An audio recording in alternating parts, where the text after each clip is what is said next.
Hey guys, tonight we're diving into the strange, stubborn heart of the Middle Ages, a place full of mud, monks, and makeshift fixes that somehow turned into cornerstones of civilization. You'd think most of it would have crumbled away like bad plaster, but nope. Some of the most permanent pieces of our modern world started out as stopgaps, emergency plans, or outright accidents. Now, fair warning, you probably won't survive this. At least, not if you lived back then. Plague, war, famine, political backstabbing. It's not exactly spa day material, but you're lucky. You're in bed, or maybe sprawled on your couch, eyes half closed, drifting into a world of iron and incense. So before you get comfortable, take a moment to like the video and subscribe, but only if you genuinely enjoy what I do here. No fake love, just real bedtime history vibes. Drop a comment with your city and the time you're tuning in. I love seeing where and when you're listening from. Now dim the lights, maybe turn on a fan for that soft background hum, and let's ease into tonight's journey together. We start in a smoky, candle-lit hall in Wessex, England. It's the 9th century and nothing is quite going according to plan. Viking raids are pounding the coastline like clockwork. The reigning monarch, Ethelred, is as stable as a one-legged stool. And when he dies, the kingdom doesn't just need a new king, it needs a miracle. Enter Alfred. Young, bookish, and definitely not the first choice. Alfred is crowned in a hurry, like, grab the nearest bishop and hurry kind of hurry. It's supposed to be temporary, a wartime decision, a placeholder crown until a more suitable ruler appears. But Alfred, as it turns out, is built different. He doesn't just hold the line, he rebuilds the kingdom, trains a standing army, sets up a navy, and, casually, revives education and literacy while he's at it. The guy is like if you put Abraham Lincoln, Tony Stark, and a really tired schoolteacher into a blender and dropped him into medieval England. He fights off the Danes, negotiates peace, and reorganises the realm. Suddenly, that emergency crown isn't so temporary anymore. And here's the thing. Alfred's rule creates a precedent. His successors, his grandkids, and even the concept of England as a unified idea all trace back to this moment. The guy who was never supposed to be king ends up being remembered as Alfred the Great, a title nobody else in English monarchy ever gets. His reign becomes a blueprint for the very idea of kingship. Here's the quirky bit. Alfred might have also had a weird obsession with translating Latin texts into English himself. Like, personally. He didn't just order it, he did it, one page at a time. Some scholars think this was out of a genuine passion for knowledge. Others think it was because nobody else around him was literate enough to do it. And what's still debated today? Whether Alfred actually ever intended to be king at all. Some accounts suggest he was deeply religious and more interested in monastic life than in politics. But desperate times make for strange coronations, and whether he wanted it or not, he held on to power and changed the trajectory of an entire island. Now imagine this. You're in a mud-walled village somewhere in Alfred's England. You don't know what Latin is, your teeth are falling out, and you've never seen the sea, even though it's 20 miles away. And yet, the decisions made by this supposedly temporary king are about to shape your children's lives, your land, your taxes, even the church that you go to, which, by the way, probably doubles as a granary and a local hangout spot. Fast forward a bit. Alfred dies, but the monarchy he stabilises lives on. His grandsons continue the mission, and by the time you hit 1066 and the Norman invasion, you've got a real kingdom on your hands. Laws, borders, culture. All of it built on the back of a panicked wartime decision. And Alfred's legacy doesn't just stop at England. Later monarchs across Europe would look to his rule as a model for consolidating fractured regions. In the echoes of his governance you can hear the first murmurs of the modern nation-state. So yeah, one emergency crown, slapped on the wrong brother in a crisis, ends up laying the foundation for 1,000 years of monarchy, nationalism, and mildly insulting British comedies. Makes you wonder what temporary thing in your own life might outlive you, huh? Picture this.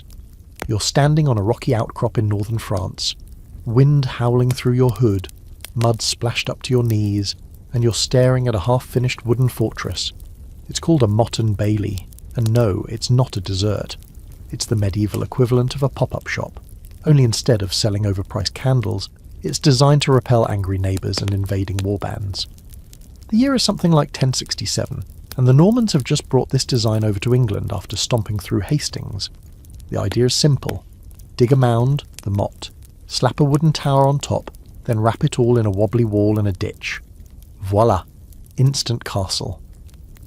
And here's the key thing. It's not meant to last. These structures were stopgaps, emergency shelters to assert control over newly conquered lands. Think of them as the historical version of leaving your suitcase on the hotel bed to claim the room. The lords figured they'd build something sturdier later. Stone, maybe. Once they'd secured the area and weren't under constant threat of peasant uprisings and other lords with slightly bigger egos. But of course, later turned into decades, and decades turned into centuries. Because something funny happened. People started to like castles. Not just for the military advantage, which was obvious, but for the power they symbolised.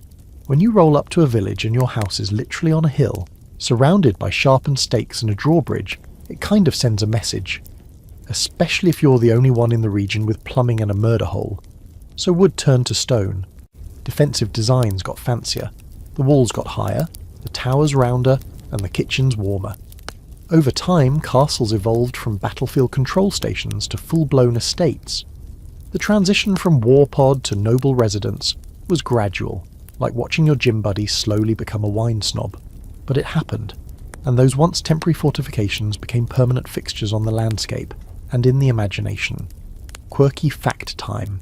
Some castles had fake walls built inside the real ones just to confuse invaders, like a decoy maze. One wrong turn and suddenly you're in a dead-end hallway full of boiling oil. Talk about home security. The most famous of these awkward transitions was probably Windsor Castle. What began as a simple Norman fort in the 11th century is now one of the longest occupied royal residences in the world.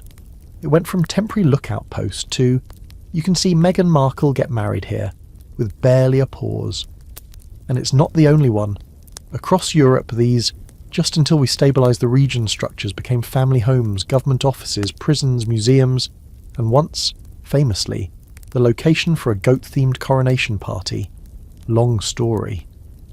But not everyone agreed on what castles were even for. Scholars still argue over whether castles were primarily military or social institutions. Some say they were tools of feudal oppression, concrete reminders of who owned the land, the food, and, well, probably you. Others argue that castles were more symbolic than strategic, especially in later centuries when warfare outpaced their usefulness. Gunpowder kind of ruined the whole walls are enough vibe. Still, the psychological power of a castle stuck around.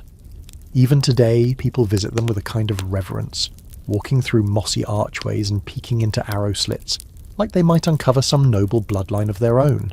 And let's be honest, castles are cool. There's a reason why every fantasy novel, video game or theme park still clings to the image. Pointy towers, moats, stone halls echoing with secrets. They got under our skin. Imagine, for a moment, you're a stonemason in the 13th century. You've been hired to work on a curtain wall for some lord's castle. You think, alright, this job will last a few years and then I'll move on. Fast forward 200 years, and the same wall is still standing. Weathered but proud. Meanwhile, your name is forgotten, your tools rusted away, and your great-great-grandkids are paying taxes to a duke who drinks wine in the solar, where the guards used to sharpen swords. And this leads to the strange truth. Many medieval castles weren't abandoned because they failed. They were abandoned because they succeeded. They lasted so long they outlived their original purpose. Their owners got comfortable.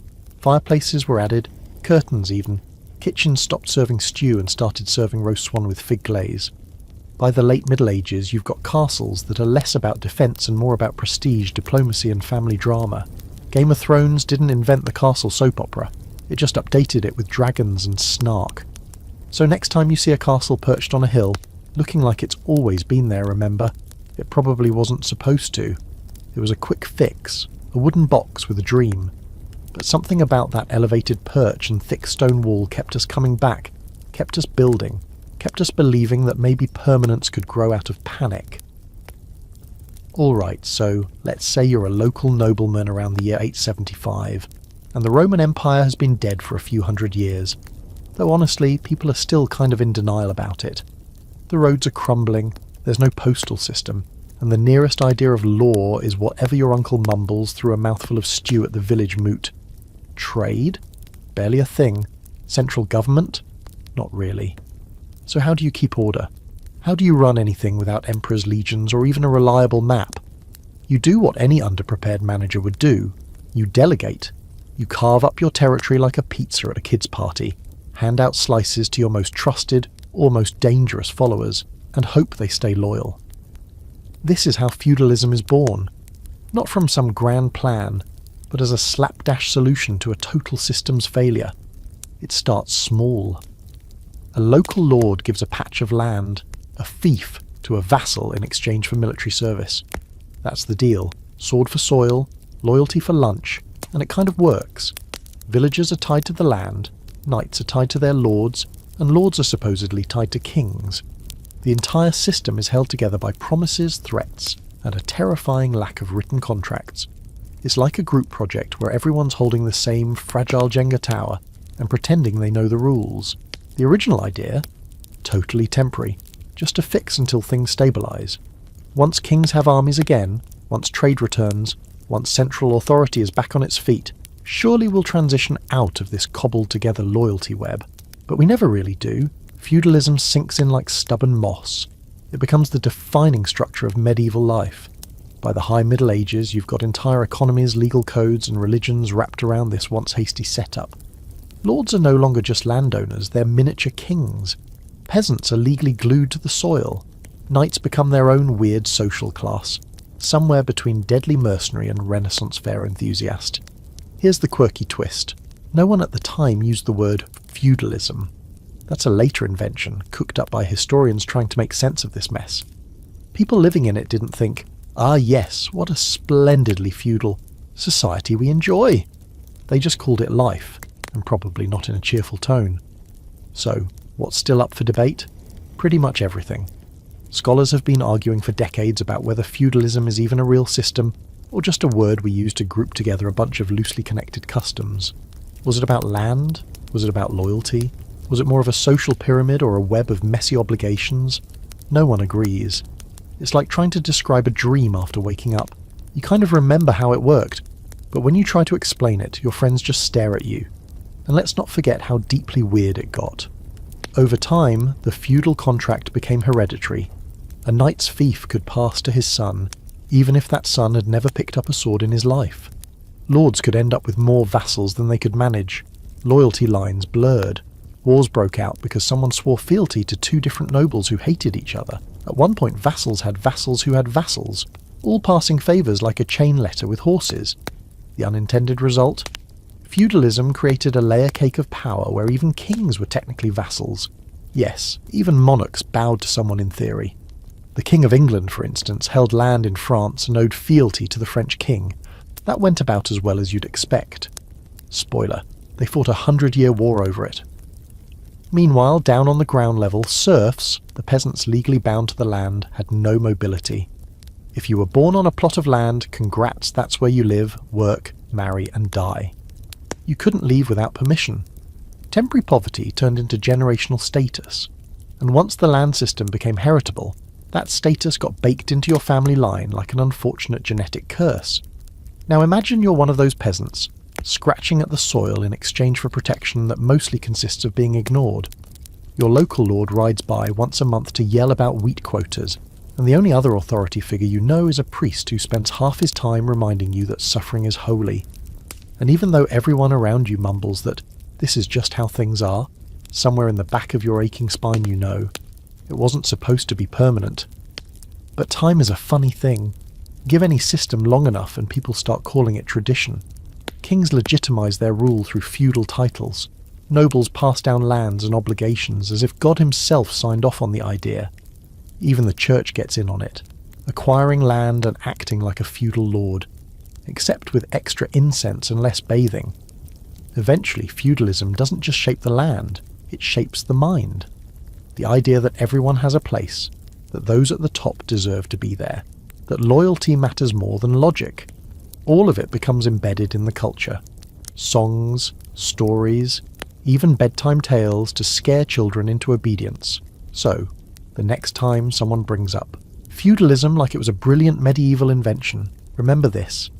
It started as duct tape over a collapsing world, a temporary fix in the ruins of empire. But people got used to it, built around it, and forgot it was never supposed to stay. Let's say you're a farmer in 12th century France, minding your own business, trying to coax a little wheat from the cold, stingy earth, when a local priest comes knocking. He's not here for tea, he's here for your tithe, a 1/10 chunk of whatever you manage to scrape together. Grain, chickens, wine, labour. If it exists, it can be tithed. And the worst part, this whole thing was supposed to be temporary. A one-time emergency fund, they said. God needs it. The church needs it. You know? Just until we get through the latest famine, war or plague. But of course, it never goes away. The tithe begins as a well-meaning bit of spiritual math. Early church leaders wanted to mimic Old Testament practices, encouraging people to give 1/10 of their income or produce to support clergy, build churches and help the poor. Fair enough, everyone's pitching in for the greater good. But by the time the Middle Ages roll around, the voluntary part has quietly vanished, and the tithe has become an institution as permanent as dirt. Not paying it doesn't just get you side-eye from your neighbours, it can get you excommunicated, or worse, sued in ecclesiastical court, which is like regular court but with more Latin and less mercy. Quirky side note, some places didn't just tithe produce, they tithed bees. That's right, your apiary wasn't safe either. Monasteries would collect honey as part of the tithe, sometimes even demanding a portion of wax for candles. If you thought taxes were annoying, try explaining to a church official why your bees are underperforming this season.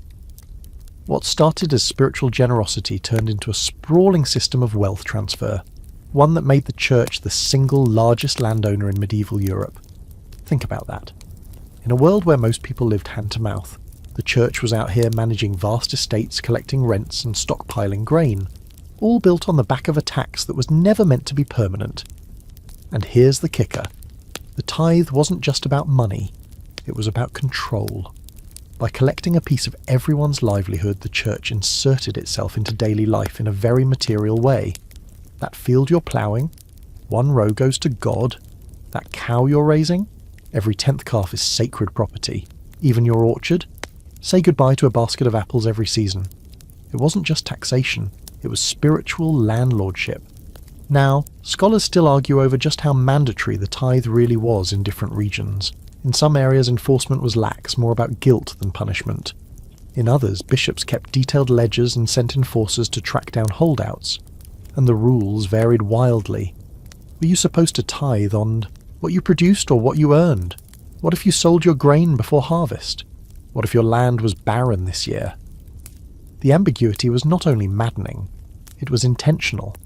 The lack of clarity gave local clergy all the wiggle room they needed to interpret the tithe in ways that always seemed to benefit the clergy. Eventually, the tithe became so institutionalized that it shaped local economies. Farmers planted crops not based on weather or soil, but based on which yields would sting less when tithed.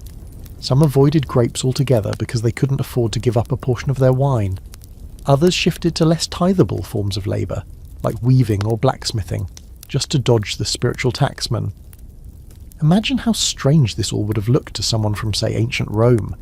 The empire had taxes, sure, but they didn't take your sheep in the name of spiritual purity. Now, in medieval Europe, entire villages were structured around meeting tithe obligations, and priests had barns bigger than the barns of the people they were supposed to be serving. Here's where it gets even weirder. Over time, the tithe wasn't even going to local churches anymore. Wealthy abbeys and bishops started leasing the right to collect tithes to nobles or middlemen. That's right, people could buy your tithe in advance, and then collect it like landlords harvesting rent. It's like someone buying the rights to your taxes and then charging interest on top. Tithes, essentially, became financial instruments, a medieval Wall Street maneuver disguised in holy robes. And that's when resentment starts to boil. By the 14th and 15th centuries, peasants are done. They're broke, they're hungry, and they're furious that the holiest people in their world are acting more like bankers than shepherds. Tithes become a lightning rod for rebellion. During the English Peasants' Revolt in 1381, one of the first demands, burn the tithe records, burn them, all. And yet, even after revolts, reforms and revolutions, the tithe sticks around. In some places it persists well into the 19th century. That's nearly 1,000 years of what was originally meant to be a temporary spiritual donation, turning into one of the most resented obligations in European history. Now you're lying in bed, maybe wondering if the apps on your phone or the subscriptions you barely remember signing up for will someday become institutional bedrocks of society. Maybe your great-great-grandkids will still be paying for that streaming bundle that was just for the free trial. In the Middle Ages, nothing spread like fire unless it came with the scent of authority. The tithe, born of good intentions and emergency need, ended up shaping how people farmed, how they prayed, and how they rebelled. A temporary patchwork tax that stuck to civilization like candle wax on stone. Let's slide into another one of those oops that lasted forever medieval moments. This, time inside the echoing stone walls of a king's hall.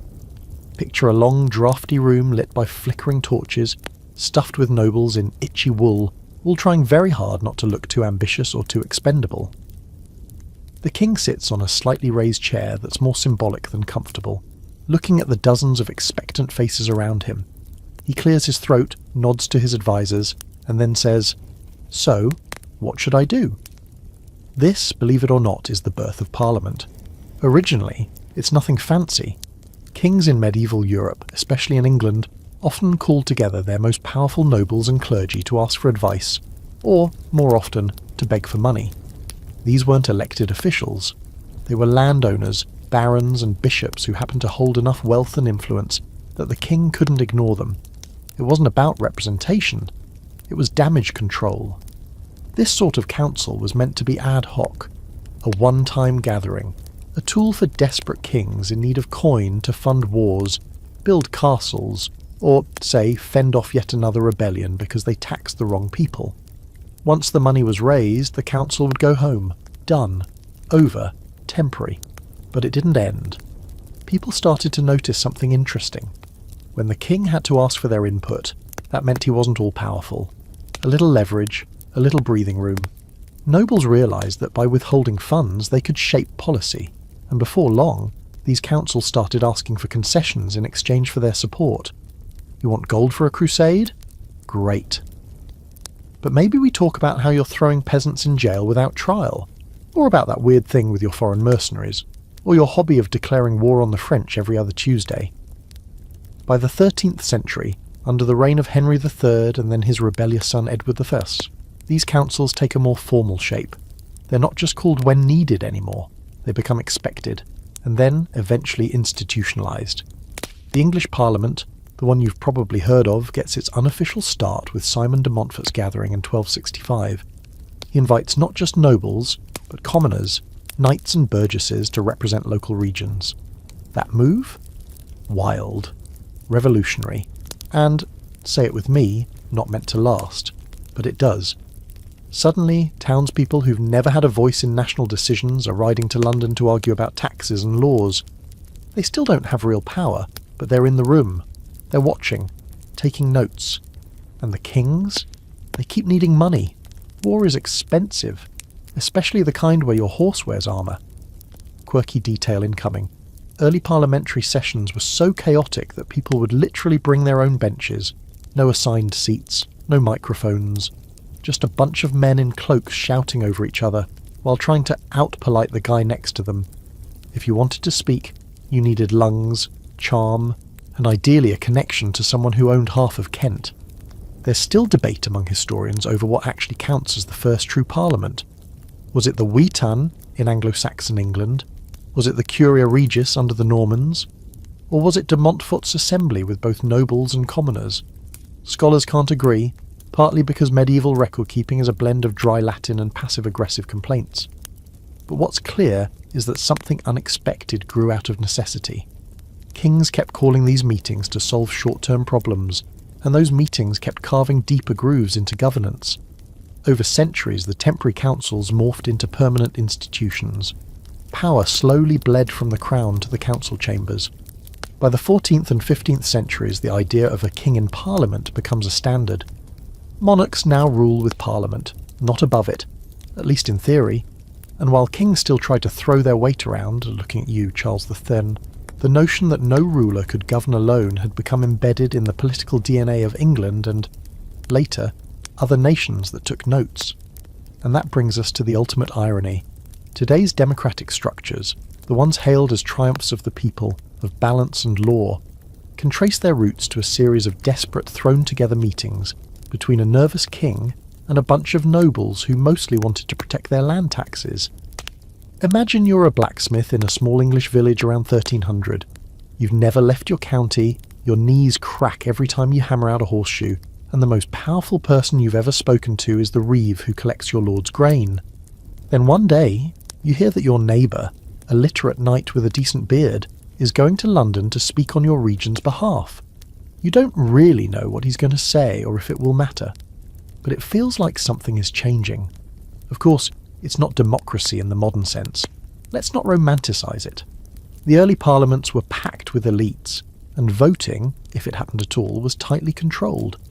But the idea of it, the presence of council, of check and balance, of consultation before taxation, planted a seed.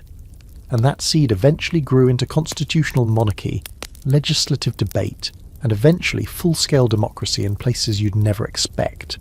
Looking at you, New Zealand. So here's to another medieval fix that somehow never expired. A short-term council to solve a royal money crisis becomes the slow birth of parliamentary government. Not through revolution, but through repetition. Not because someone had a vision, but because kings were desperate and people were paying attention. Alright, it's time to talk about something truly weird. You're living in 12th century Europe. You finally scraped together enough money to send your son to school. Well, not school as you'd think of it. More like a dim room, full of chanting boys and a monk who smells like pickled onions. And what's the first thing your kid has to learn? Latin. Not French, not English, not the dialect of your local village, but Latin. A language nobody actually speaks at home anymore, unless your home is a crumbling villa somewhere in the ruins of the Western Roman Empire. So why Latin? Because for some reason, one that began as a temporary patch after Rome fell, it became the default language of the educated world, and it stuck around like that one piece of wallpaper you just never get around to peeling off. The church, scholars, lawyers, doctors, they all communicated in this language that hadn't been anyone's mother tongue for centuries. Latin was a ghost tongue, wandering through monasteries and courtrooms long after its empire had vanished. Originally it made a kind of sense. When the Roman Empire collapsed, Latin was still the common denominator across Europe. The Church, wanting to maintain consistency across its sprawling network, decided to keep using Latin for religious services, scripture, and communication. This wasn't meant to last forever.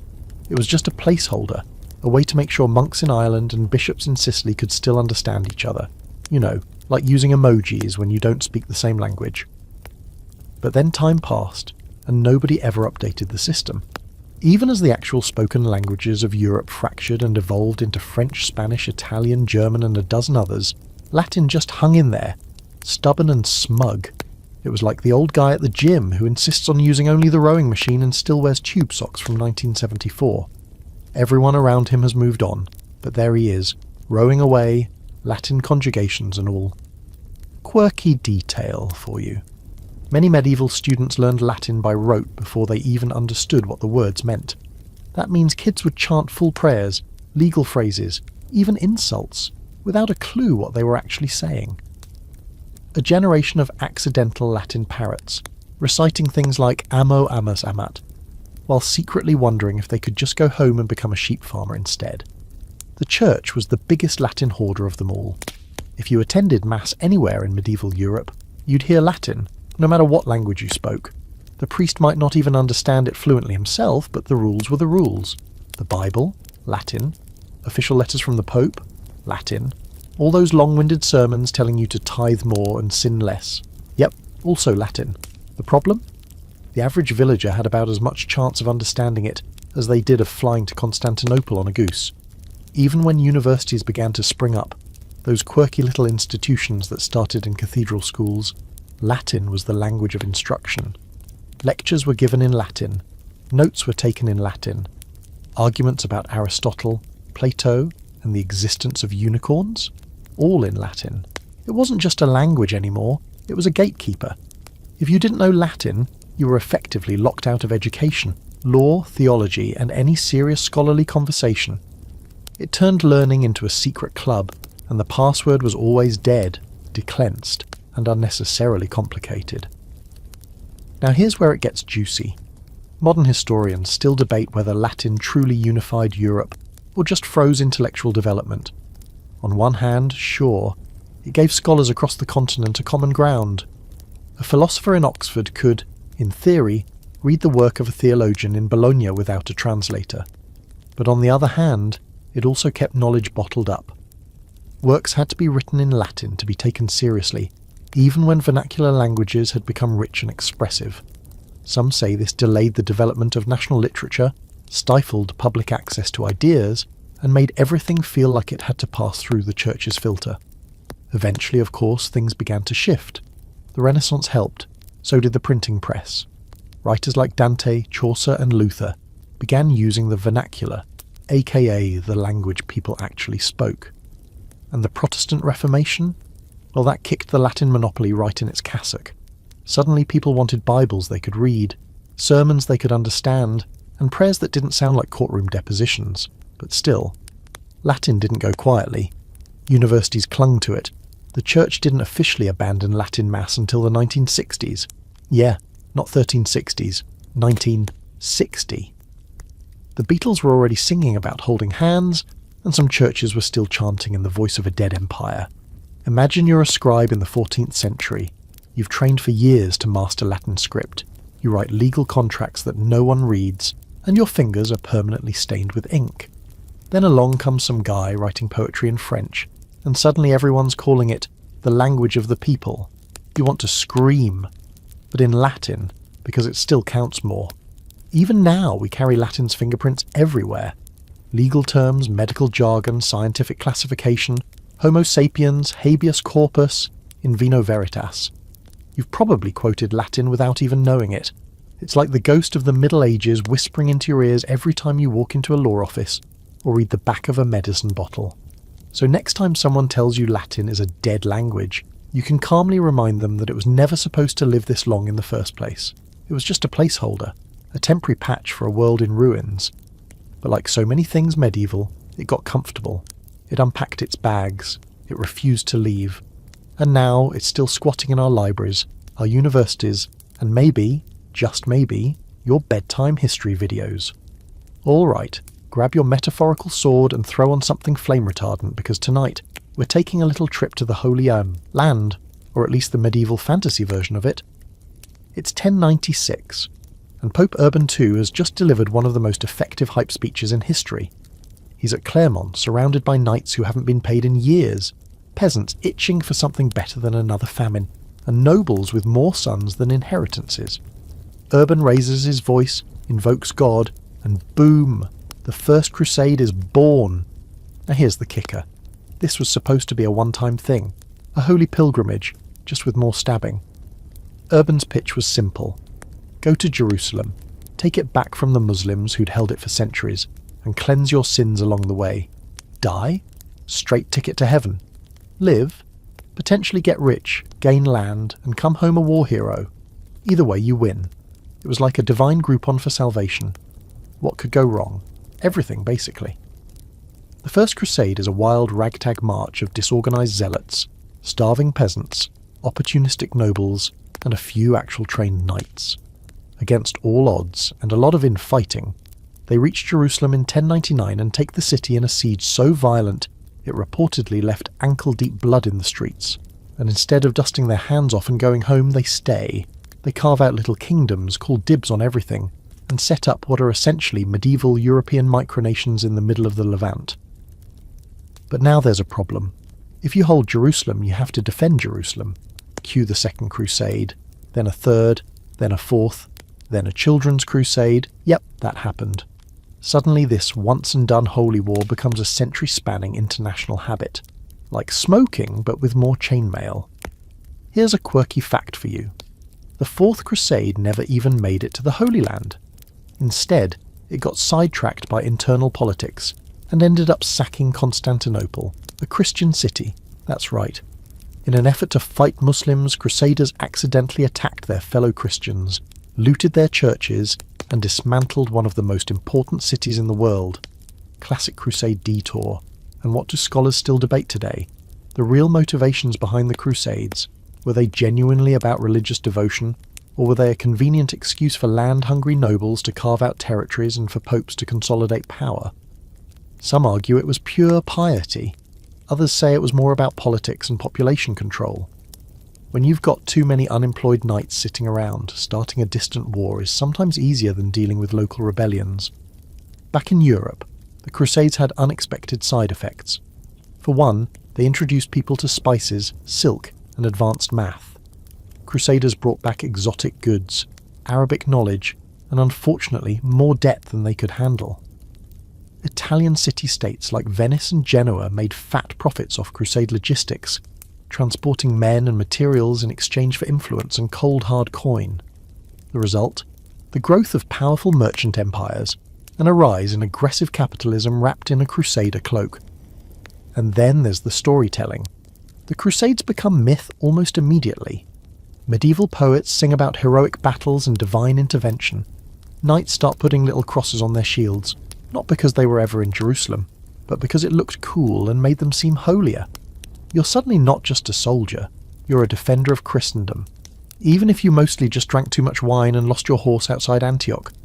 Imagine you're a teenager in 12th century France. Your uncle fought in the First Crusade and came back with a limp, a questionable story about fighting a dragon, actually a catapult, and a shiny ring he insists is holy. Your village priest talks about the Crusades like their mandatory summer camp. One day, you two will go, and probably die gloriously. It's all so normal now. No one even remembers a time before the church was sending thousands of people to fight in places they couldn't find on a map. And once the actual fighting dies down, the Crusader mentality sticks. It filters into literature, politics, and identity. Europe becomes Christendom, defined less by shared culture, and more by who it's at war with. This us versus them worldview hardens. Eventually that spirit finds new targets, pagans in the Baltic, heretics in France, even rival Christian sects. The original Jerusalem goal fades, replaced by a general itch to purify the world one siege at a time. By the time we hit the late Middle Ages, the Crusades are less about marching east and more about an entire ideology that won't sit down. It gets baked into the culture. The songs, the symbols, the architecture, hello, Templar churches, even the economy. Knights who never left home still call themselves Crusaders. Popes keep issuing crusade bulls like they're trying to hit a quota. At one point there's a crusade against the city of Florence. Florence, of all places. Even today the term crusade hasn't gone away. It's morphed, sure, used metaphorically now to mean any righteous cause or relentless campaign, but the echoes are still there. All from what was supposed to be a single holy road trip. One journey, one goal, one temporary act of divine clean-up duty. So here's the takeaway. The Crusades weren't born with the intention of becoming a centuries-long series of geopolitical quagmires. They started as a desperate attempt to unify fractured Europe and reclaim a city most villagers couldn't even imagine. But like everything else medieval, once people saw the glory, the loot, and the legacy, they couldn't let it go. What was supposed to be a single chapter turned into an entire volume, and then some. So let's say you've just been accused of stealing a chicken, or maybe someone claims you hexed their cow into not giving milk. It's the year 1152, and you're standing, barefoot in the village square, surrounded by Gawkers, priests, and someone suspiciously holding a vat of boiling water. This is not a good sign. Welcome to trial by ordeal. A legal system so bizarre, so drenched in superstition and sweat, it could only have come from a world where divine judgment was expected to literally burn the truth into your flesh. And the best part? This whole mess was originally supposed to be temporary, just a placeholder until the legal system got its act together. But surprise, it stuck around for centuries. Here's how it worked. When evidence was scarce, and let's be honest, medieval evidence gathering was basically one guy shouting, "He did it," you'd be asked to prove your innocence by undergoing a physical test. There were three main flavours of ordeal. Ordeal by fire, ordeal by water, and for those feeling particularly medieval, ordeal by combat.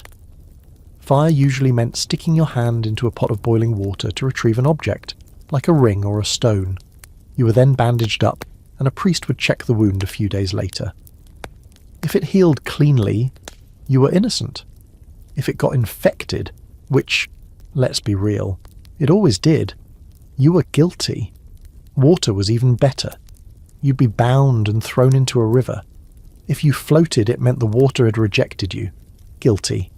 If you sank, congrats. You were innocent, though also probably dead. Now here's the quirky bit. This whole practice was framed as letting God make the decision. People weren't being judged by kings or juries. They were, in theory, standing before the Almighty himself.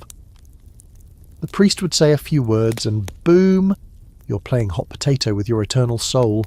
You see, if you were innocent, God would miraculously protect you. If not, well, better luck in the afterlife. And here's where it gets even weirder. There was a very specific, almost theatrical process to all of this. The ordeal had to take place in sacred space. The tools were blessed. The water was holy. There were prayers, fasts and rituals meant to purify everyone involved. It wasn't just a legal proceeding. It was a liturgical event. People showed up like it was church, with a side of burn trauma. What's debated today among historians is whether these ordeals were ever taken completely seriously. Some scholars believe they were used as symbolic tests that were rigged to let known innocents off the hook. That is, the local priest might slightly cool the water, or not bind someone too tightly before tossing them in the river. Others argue that these trials were absolutely believed, full stop.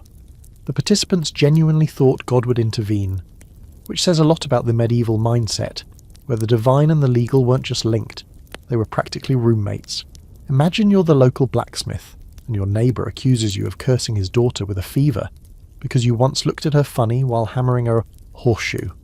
No one saw you do anything. There's no evidence, just gossip and fear. And suddenly, you're barefoot at dawn, standing in a chapel, hands extended over a cauldron. Everyone's watching, some out of fear, some for the spectacle. The priest finishes the chant, you plunge your hand into the water, and somewhere in the back of your mind, you're realizing that law and religion are once again besties in all the worst ways. But wait, it doesn't end there. There's also ordeal by combat, where two parties physically fight it out to determine guilt.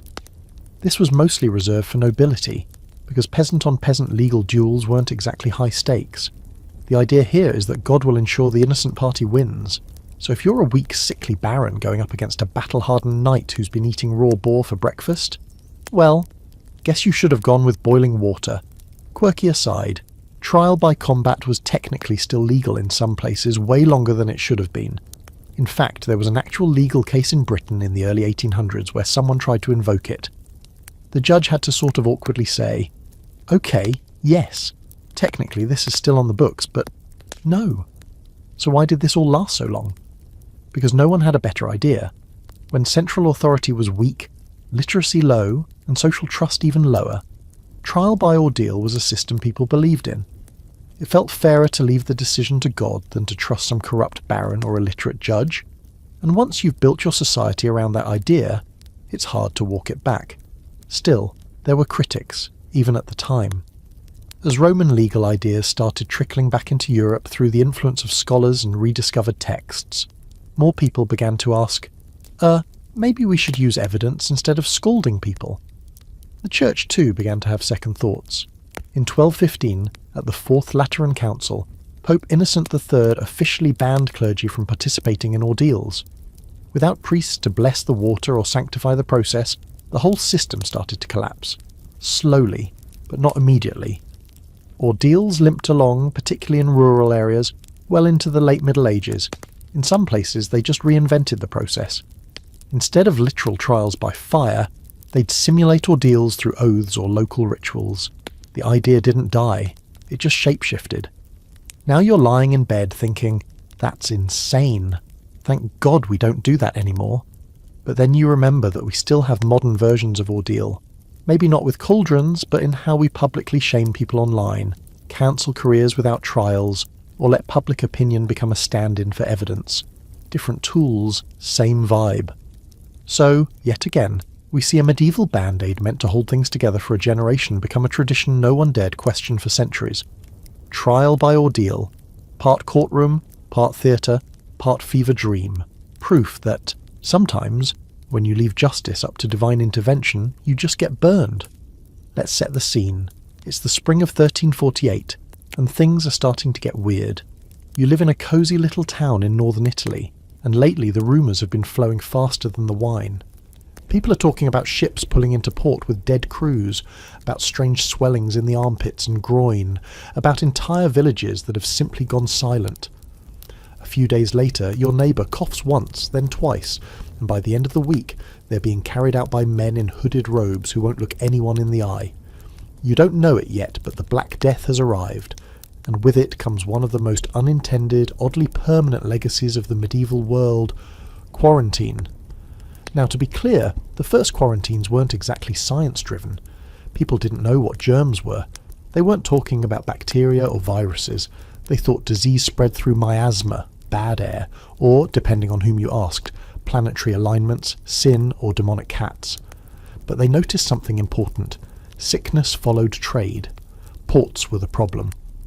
So in 1347, the city of Ragusa, modern-day Dubrovnik, came up with a temporary solution. Ships arriving from infected areas had to wait outside the city walls for 30 days before passengers could come ashore. Just enough time to see if anyone broke out in boils. The policy was called Trentino, a 30-day hold. It wasn't based on medical evidence so much as a medieval logic. Wait, watch, and if people start dying, maybe don't invite them to dinner. That 30 days later turned into 40, giving us the word quarantino, and that, of course, evolved into quarantine. What began as a desperate guesswork policy during the worst pandemic in history eventually became part of international health law. But in the beginning, totally ad hoc. Just a panicked city trying to avoid becoming a ghost town. Now here's a quirky little twist. The number 40 wasn't randomly chosen. In medieval theology and symbolism, 40 had sacred weight. Think Jesus fasting for 40 days. The 40 years Israelites wandered the desert. When in doubt, medieval folk slapped a holy number on it and hoped for the best. So while quarantino sounded practical, it was really superstition mixed with city bureaucracy. A very medieval cocktail. Other cities soon copied Ragusa. Venice set up offshore checkpoints where travellers and goods had to sit and stew under watchful eyes. In Milan, officials went one better. They simply bricked infected families into their homes. Like literally. Walls, bricks. Good luck. No stay-at-home order was taken more seriously, and this is where the supposed temporary fix takes a wild turn. Quarantine, born out of a chaotic pandemic, stuck around.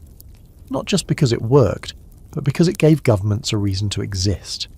Public health became a thing.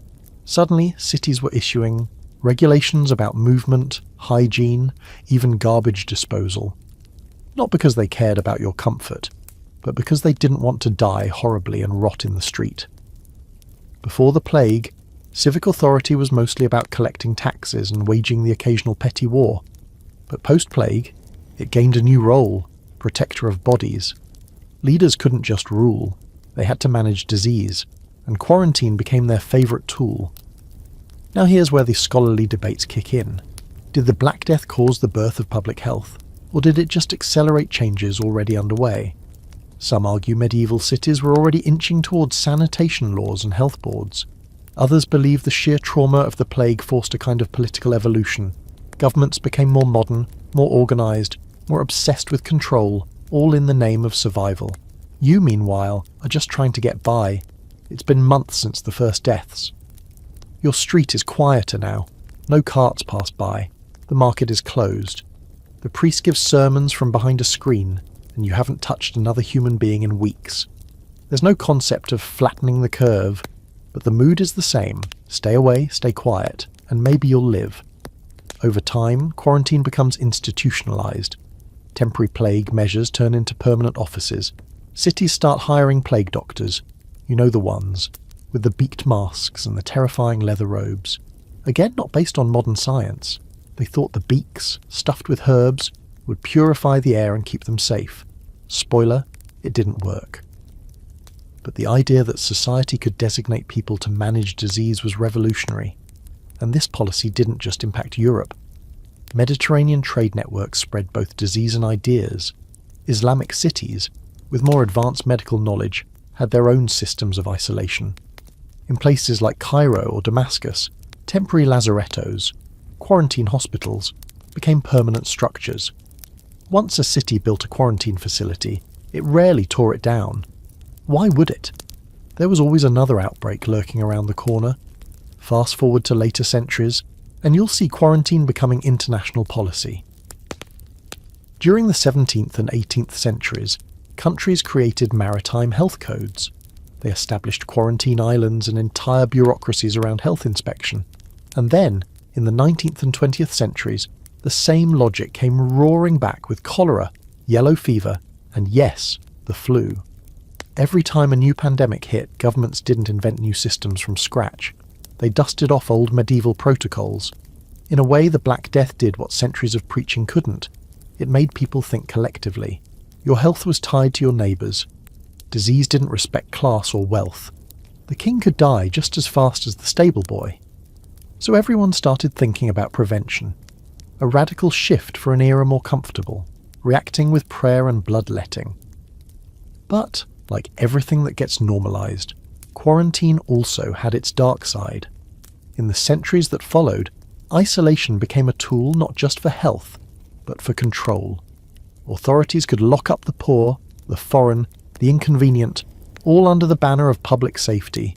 Fear became power, and once you create a structure designed to monitor and restrict people, there's always someone willing to use it beyond its original purpose. So there it is. Quarantine. A desperate invention during humanity's darkest hours, born out of fear and ignorance, wrapped in sacred numbers and civic panic. It wasn't supposed to last. It wasn't even supposed to work. But it became one of the most enduring tools in the medieval survival toolkit, and we're still living with its legacy today. Not bad for a policy based on the logic of, let's just wait 40 days and see what happens. Imagine you're the second son of a minor noble in 12th century Burgundy. Your older brother is set to inherit the family estate, the castle, the title, and the hunting dogs. You, on the other hand, get a horse, a rusty sword, and maybe a bishopric if your family knows the right people. Welcome to the beautiful disaster of primogeniture, a medieval inheritance rule that was supposed to make things simpler, but ended up shaping Europe for centuries in all the worst and weirdest ways. Primogeniture, in case you're unfamiliar with the term that ruined thousands of sibling relationships, is the system where the firstborn son inherits everything. Not just the land or the title, but everything. This wasn't always the case. Earlier Germanic and Celtic traditions often split inheritance among all sons, sometimes even daughters, but that made for a lot of little pieces of land, too many rival castles, and roughly one rebellion per generation. So somewhere along the line, around the 11th century, lords and kings decided to tidy things up. Just give it all to the firstborn, keep estates intact, reduce the number of power struggles, and avoid having your kids stab each other in the garden. Sounds practical, right? It was a temporary fix, a nice neat solution to messy succession and fracturing family estates. Except, you guessed it, it never went away. At first, it did seem to help. Estates stayed large, castles didn't get split in half, armies stayed under unified control. But then everyone realised this rule created a massive surplus of landless, angry, ambitious sons. Thousands of second, third and fifth-born boys with no real prospects, no land, and way too much training in swordsmanship and bad poetry. So what did they do? They joined the church, or became knights errant, or worse, they went rogue. And when the Crusades rolled around, guess who signed up in droves? Yep, the landless sons of Europe, itching to carve out kingdoms in the Levant because Uncle Jeff got the good manor. Here's a quirky fact. This surplus of aristocratic losers directly fueled the knightly class in literature. All those stories of wandering knights looking for honour and dragons, they're basically rich kids with no inheritance trying to build a reputation from scratch. Sir Lancelot? Definitely a second son. Sir Gawain? Maybe a third. These guys weren't just fighting for honour, they were fighting for relevance. And while the original intention of primogeniture was to create political stability, what it actually created was a system where land, power and privilege became ridiculously concentrated, generation after generation. You think the 1% today is bad? Try being a 14th century peasant whose great-grandfather tilled the same land that's still owned by the same family because no one ever divided it. Now, scholars still bicker about whether primogeniture was the best option, or just the one with the fewest civil wars. Some argue that without it, Europe might have ended up like the Balkans, endlessly fragmented. Others point out that countries with primogeniture, like England and France, still had plenty of rebellions. So maybe the whole avoid the drama argument was just a fantasy, like most things involving royalty. Let's talk about what it felt like to live under this system. You're the fourth son of a knight. You grow up watching your older brother get trained by the best tutors, while you get told to shut up and pray. He learns politics, falconry, and how to host a feast. You learn how to count church candles and kneel properly. When your father dies, the entire estate goes to him. You're expected to find a patron, take holy orders, or possibly marry someone with more land than teeth. It's like your birth order is a permanent job assignment you never applied for. And it wasn't just hard on sons. Daughters fared even worse. In most cases, they were married off as part of alliance deals or shoved into convents, often with hefty dowries that drained family coffers. Under primogeniture, women were mostly used to secure property through marriage, not inherit it themselves. It was a system designed to exclude, not to share. Now, here's where it gets ironic. The very system that was meant to simplify succession ended up creating some of the bloodiest disputes in medieval history. Why? Because firstborn sons don't always live long, or have sons of their own, or in some glorious cases are completely incompetent. And when the heir dies or fails, the question becomes, who's next? A younger brother? A cousin? The wife? The wife's cousin's husband's nephew? Q wars? Lots of them. Ever heard of the 100 Years' War? At its core, that mess kicked off because of a dispute over inheritance and primogeniture. Edward III of England believed he had a legitimate claim to the French throne through his mother's line. The French disagreed. Boom. A century of on and off war, thousands of deaths, and more arrows fired than in all of Robin Hood's fantasies combined. Another juicy example, the Wars of the Roses. Two branches of the royal Plantagenet family, York and Lancaster, both claimed the English crown based on slightly different interpretations of who had the better hereditary claim. The result? A decades-long civil war that ended with a new dynasty and a lot of dead cousins. Primogeniture didn't prevent bloodshed, it just focused it, made sure the conflicts were high stakes, family-centred, and totally dramatic. Eventually some places started to back off. In parts of Europe, especially by the early modern period, alternate systems like partable inheritance, splitting the estate among children, or even ultimogeniture, giving it to the youngest, started gaining ground. But primogeniture stayed stubbornly embedded in aristocratic and royal circles. In England, the rules of primogeniture remained law for most noble titles until the 20th century. Yeah, 20. Century. And even now, echoes of it remain. Look at modern monarchies. Most have only recently updated their succession laws to be gender neutral. It took centuries to let daughters inherit the throne equally. Why? Because tradition. And because some people just can't let go of the idea that being born first means you deserve everything. So primogeniture, a medieval rulebook scribbled in desperation that ended up becoming a constitutional norm. It was never meant to be forever. It was supposed to be a quick fix for estate squabbles and family feuds. But like everything else in this series, it outlived its purpose, ruined countless Thanksgivings, or the medieval equivalent, and built a society where being born first was the medieval version of winning the lottery. So you're a peasant in 10th century France. You wake up before the sun, pull on the same rough wool tunic you've worn for 3 years straight, and step outside your wooden shack into a haze of damp air and manure.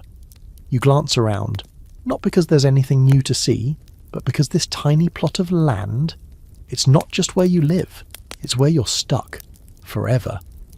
Welcome to serfdom, a temporary post-Roman survival tactic that quietly turned into the medieval version of being legally glued to the dirt. After the collapse of the Western Roman Empire, chaos was the order of the day. Cities emptied out, roads fell apart, and centralised government was basically replaced by whoever had the most swords and the loudest family crest. In that mess, people needed protection, and lords needed labour. So they struck a deal. Peasants got to live on the land and work it in exchange for protection from bandits, famine, and those pesky Viking raids that kept showing up uninvited. Seems fairish, right? Except here's the catch. What started as mutual support gradually hardened into a rigid, inescapable system of hereditary servitude. If you were a serf, you couldn't leave the land. You couldn't marry without your lord's permission. You couldn't sell your goods freely, and any surplus grain or livestock you produced. A big chunk of that went to the manor lord, along with the best part of your soul and probably your only good pair of shoes. And yet, get this, it wasn't called serfdom right away. Early on, these arrangements were informal, even a little flexible. You could negotiate. Some peasants were technically free. But over time, as these arrangements got passed down, customs solidified into law. Lords began keeping records, enforcing obligations, and before long you were a serf, and your children, and their children after that. What began as a survival agreement in a crumbling post-imperial world turned into a social prison cell made of ploughs and mud. Now here's the quirky fact. Serfs weren't exactly slaves, but they weren't exactly free either. In fact, many medieval documents listed them under a category called unfree persons, which sounds like a bureaucratic way of saying, you're property, but with chores. Unlike slaves, they couldn't be sold individually. They came with the land. You were part of the estate, like the well, the barn, or the suspiciously inbred cows. Scholars still argue over how bad serfdom really was. Some point out that serfs weren't completely helpless. They had rights, access to communal lands, and sometimes even courts to appeal to. Others argue that those rights were mostly symbolic, and the daily grind was brutal, humiliating, and utterly unescapable. Your whole existence was defined by what you owed your lord. Labour days, food rent, livestock, and the occasional goose sacrifice on St. Botulph's Day. Okay, not really the goose part. Probably. But make no mistake, the system worked for the people at the top. Lords got dependable labour, the church got dependable tithes, kings got stable populations to tax, and serfs got, well, rashes and existential dread. Imagine being born into that. You're 10 years old, already working the fields, and you ask your father, will I ever go to the city? He laughs, coughs, and shakes his head. The city? That's a week's walk, and we'd have to ask Lord Robert's permission. You've never seen a city. You've never seen a map. The farthest you've travelled is to the next village over for the midsummer pig roast. And then imagine being trapped in this system not because of law, but because of custom. That's what's truly wild. No one had to pass a bill. No king stood up and declared serfdom a forever thing. It just ossified. Like barnacles on a boat. Everyone went along with it because it had always been that way. Lords got used to the power. Serfs got used to the limits. Even the church told you it was God's will. What's more, serfdom wasn't even uniform. In some regions, especially in parts of Eastern Europe, it was far more severe and lasted longer, into the 19th century in some places. In others, like parts of France and the Low Countries, it began to loosen earlier. By the High Middle Ages, some serfs managed to buy their freedom, and cities offered a path out. The old saying went, town air makes free. If a serf could live in a town for a year and a day without being caught, they were considered free. So yes, medieval runaways were a real thing.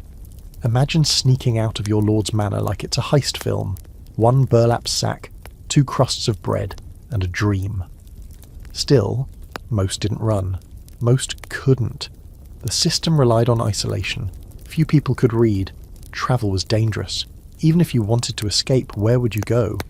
And if you were caught, punishments could range from fines to forced labour to, you guessed it, being tied even more tightly to the land. The biggest irony, serfdom was never meant to be permanent. It began as a practical arrangement between desperate people in a fractured world. But no one set an expiration date. And once something gives the powerful power, it rarely gets voluntarily dismantled. Even when things did start to change, thanks to events like the Black Death, which wiped out so many people that labour suddenly became valuable, the system dragged on. Lords tried to pass laws to freeze wages and restrict movement. In England, the Peasants' Revolt of 1381 was, in part, about serfdom. Serfs were demanding freedom, wages, rights, and they weren't asking politely. Eventually serfdom did fade, slowly, unevenly, and mostly because the economics stopped working. But its shadow lingered. The idea that people could be legally stuck where they were born, defined by class, labour and birth order, that persisted long after the title serf vanished from the scrolls. So the next time you're stuck in traffic or on hold with customer service, just remember, at least you're not legally bound to a cabbage patch for life because of a centuries-old temporary agreement no one remembered to cancel. Let's play a little word game. I say Holy Roman Empire and you think, what? A vast shining empire of pious order and Roman-style governance? Maybe something with golden eagles and grand senatorial robes? Yeah, no. The joke that never dies, credited to Voltaire but probably muttered by half of Europe at some point, is that the Holy Roman Empire was neither holy, nor Roman, nor an empire. It was basically the medieval version of your group project partner who shows up halfway through, says they're coordinating, and somehow ends up with their name on the final report. But here's what's wild. It wasn't even supposed to last. The Holy Roman Empire started as a temporary solution to a royal identity crisis. Charlemagne had revived the imperial title in 800 AD to bring some legitimacy to his rule, stitch together Europe's fraying seams and give the Pope a reason to stay on his good side. But Charlemagne dies, his grandsons split the territory like a cake at a bitter family reunion, and the whole empire idea sort of collapses. And then, more than 100 years later, a guy named Otto dusts off the imperial crown and says, hey, let's try this again. In 962, the Pope crowns him emperor, hoping to recreate the glory days of Rome, but, with more bishops and way fewer aqueducts. This time it's meant to be symbolic, a sign of Christian unity in a messy world full of warlords and squabbling kingdoms. It wasn't intended to create a sprawling megastructure that would stagger along for nearly 1,000 years, but it did. And what was the Holy Roman Empire exactly? A hot mess. A glorious patchwork of duchies, bishoprics, free cities, and weird little principalities like Saxe-Weimar and the Electorate of the Palatinate. If that sounds like a lot of syllables with very little meaning, that's because it was. Think of the empire as the world's most dysfunctional family reunion. Everyone's technically related. Nobody agrees on who's in charge, and there's always an argument over the inheritance. Here's a quirky bit. The emperor wasn't automatically inherited. He was elected. By a group of prince-electors, which included powerful secular and religious leaders. That means the Holy Roman Emperor was kind of like a monarch with a really hostile board of directors. You needed to campaign, kiss rings, bribe people, and still expect betrayal the second you tried to pass a tax. So what kept this sprawling, barely governable entity alive? Two things: prestige and momentum. Being Emperor of the Romans still carried weight. It connected you to the idea of Rome, the Rome, even if you ruled from a drafty castle in Saxony with no plumbing. It was a useful title. It sounded cool on treaties, and as long as the emperor didn't try to actually control too much, everyone played along. But let's talk about how hilariously fragile it was. The empire had no permanent capital, no standing army, no real bureaucracy. At times, the emperor couldn't even travel safely through his own territory without negotiating passage. And yet, somehow, this rickety political Frankenstein kept stumbling forward, century after century, because no one had the guts or the power to unplug it. Now scholars still debate whether the Holy Roman Empire was a failure, a proto-European union, or just the world's most ambitious real estate scam. Some argue it preserved cultural unity in a fractured time. Others say it slowed progress, blocked centralization, and helped breed centuries of infighting. Honestly, it's both. It was a mess and a miracle, like a medieval Jenga tower that never quite fell. Imagine you're a merchant in a free imperial city like Nuremberg. You technically live inside the empire, but your city runs itself. You pay taxes to the emperor, sort of, but also to your local council. You mint your own coins. You host fairs that attract people from all over Europe. When the emperor sends orders, you nod politely, then do whatever your city's guilds decide is more profitable. It's less imperial authority and more imperial suggestion box. Meanwhile, the church plays puppet master. The Pope loved the empire when emperors were humble and devout. But if they got too confident, boom! Excommunication. At least 4 emperors were excommunicated during their reigns, and one was even forced to walk barefoot through the snow to beg the Pope's forgiveness, in what might be history's most passive-aggressive apology tour. And yet, through all this chaos, the Holy Roman Empire managed to give birth to some pretty important ideas. Universities thrived under its protection. Local law codes developed. It gave the world Beethoven and Gutenberg and a truly stunning number of castles per square mile. It also created a model for decentralized rule that, centuries later, would inspire federalist systems in other parts of the world. But eventually things fell apart. The Reformation tore through the empire like a theological forest fire. Protestant princes and Catholic bishops began turning on each other. Wars erupted. The Peace of Westphalia in 1648 basically turned the empire into a collection of sovereign states loosely hanging on to the idea of unity for the sake of tradition and occasional sausage festivals.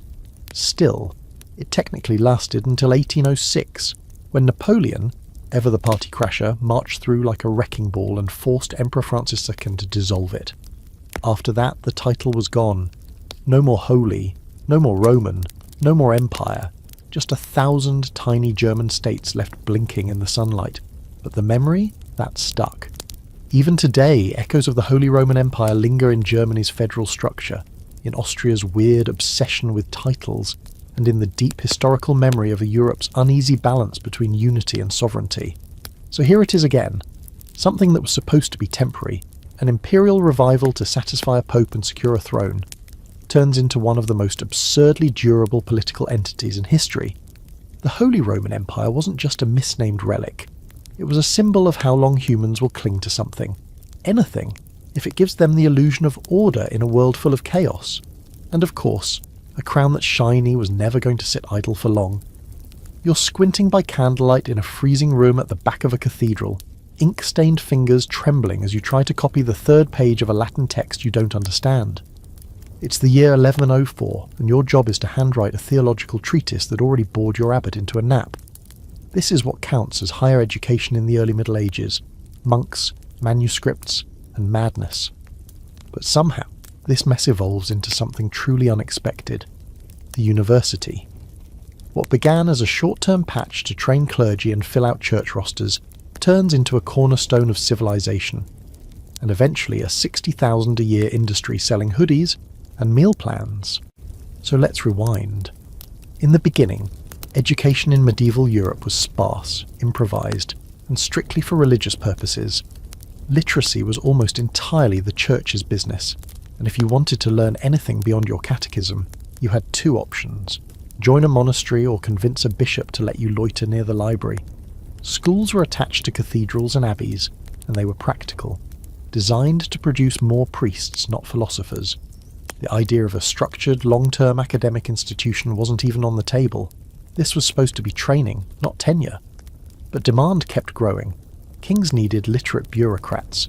Bishops needed more theologians. Law courts, believe it or not, needed people who could read.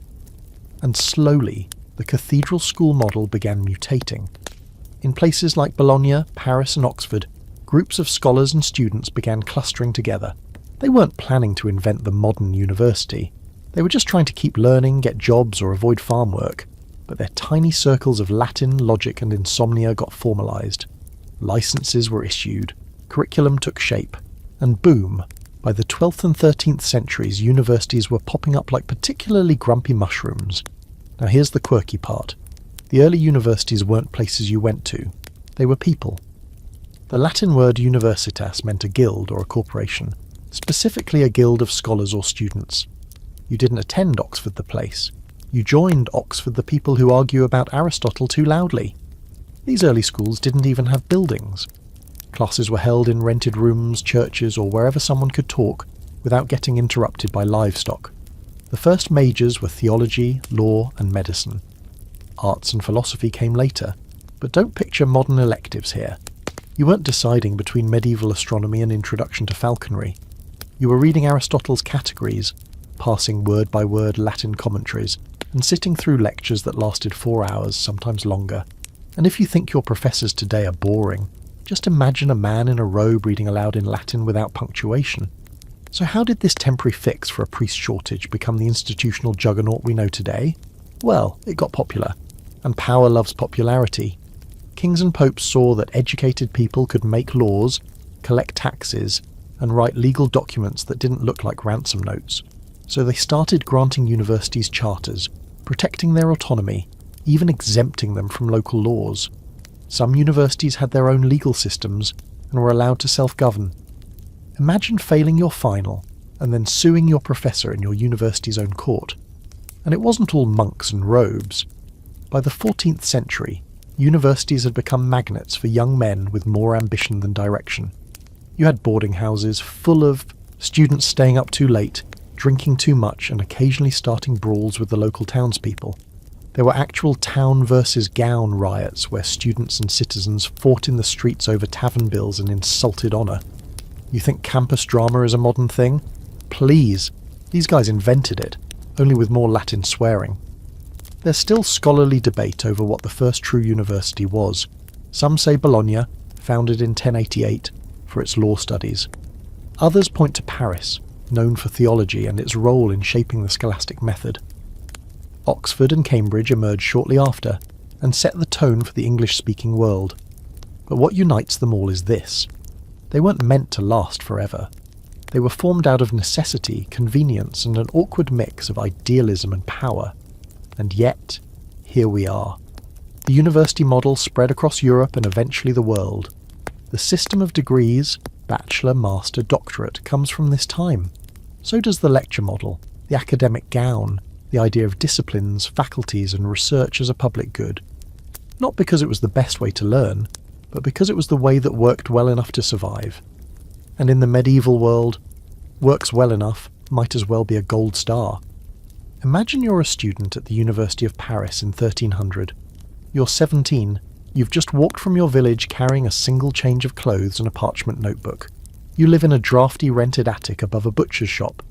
You attend lectures from dawn until noon, then spend the rest of your day copying text by hand. There are no dorms, no cafeterias, no health plans, but you're learning logic, theology, grammar, and philosophy. You're preparing to be a priest, or maybe a clerk, or if you're lucky, a scholar. The world doesn't seem to care that you're exhausted. It just cares that you can argue like your life depends on it. But don't forget, this whole system wasn't designed for you. It was patched together on the fly, expanded in panic, and institutionalized by accident. It was meant to solve a short-term shortage of literate clergy. Instead, it gave us the blueprint for modern education, complete with tenure tracks, tuition hikes, and the eternal student struggle of, what am I even doing with this degree? And the cost? Well, back then it was time, humility, and the possibility of freezing to death before your doctorate. Now it's student loans, different flavour, same medieval leftovers. So the next time you walk past a university's grand, ivy-covered facade, just remember, it started as a monk in a cold room, hunched over a manuscript hoping someone would copy it before the ink froze, a temporary fix, a holy hack, a centuries-old workaround that we still use today, just with more coffee and slightly fewer riots. You're in a monastery somewhere deep in the German countryside. It's early March, the wind still bites through the stone walls, and you've been fasting for so long that your ribs feel like a built-in xylophone. It's Lent, and as a monk you're committed. No meat, no dairy, no eggs. You're living off weak vegetable broth and black bread hard enough to bludgeon a heretic. But the brothers in your order, clever as ever, have a plan. They're brewing a new kind of drink, thick, hearty, dark, something that might technically be liquid but also kind of counts as food. It's beer, and not just any beer, but Lenten beer, created as a spiritual loophole that turned into one of Europe's longest-lasting, most beloved cultural fixtures. Let's be clear, beer wasn't invented in the Middle Ages. Humans have been fermenting stuff since we figured out that wet grain left in the sun gets weird and then fun. But what medieval monks did, what they accidentally immortalized, was transform beer from a common, everyday drink into a regulated, perfected, borderline sacred beverage. And it all started because of a temporary seasonal fast and a need for, let's say, calorically enhanced holiness. See, during Lent, food restrictions were intense. Monks needed sustenance but also wanted to avoid breaking the rules.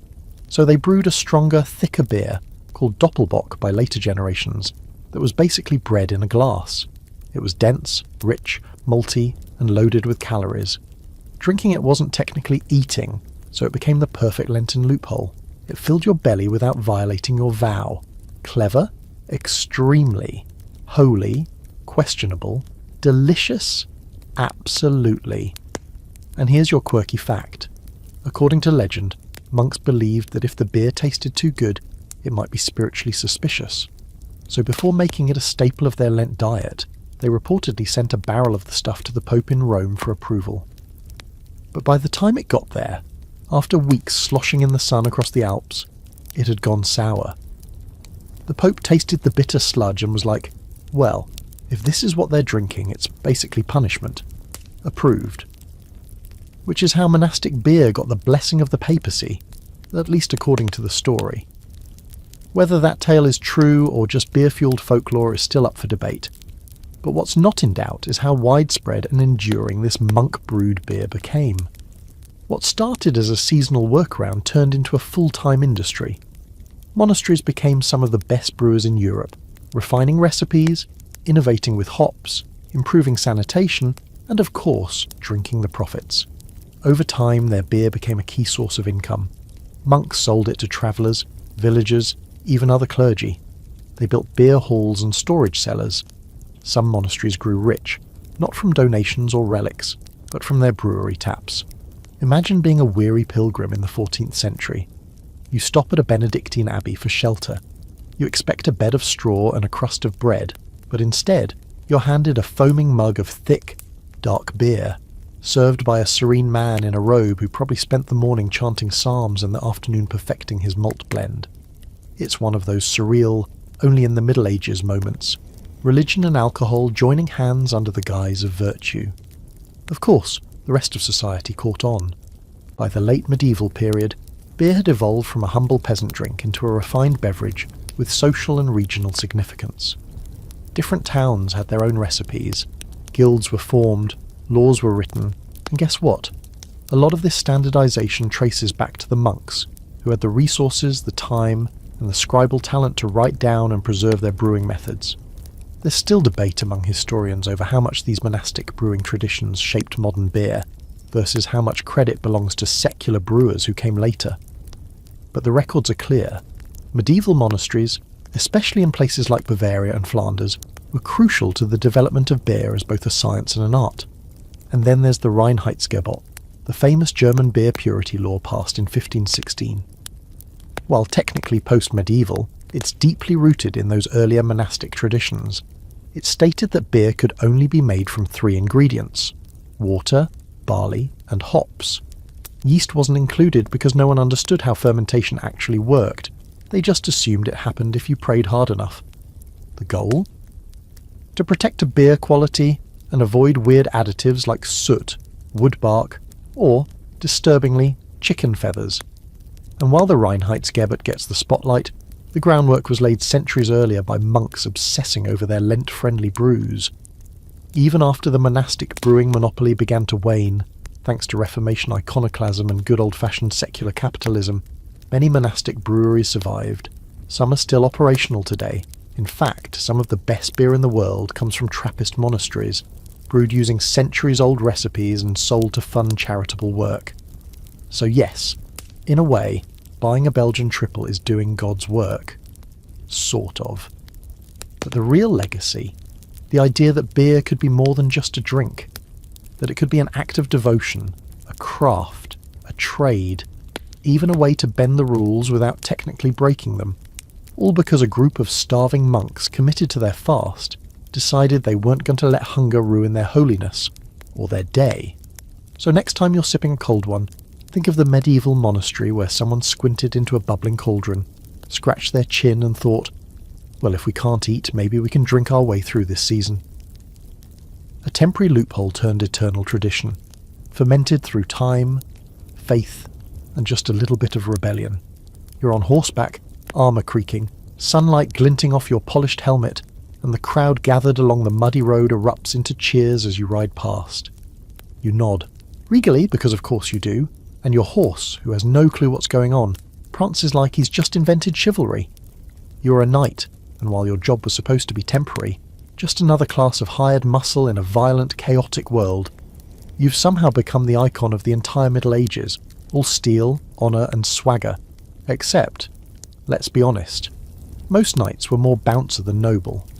The idea of knighthood started out practical, a patch on a torn system of defence, and ended up tangled in myth, poetry, and really inconveniently placed lances.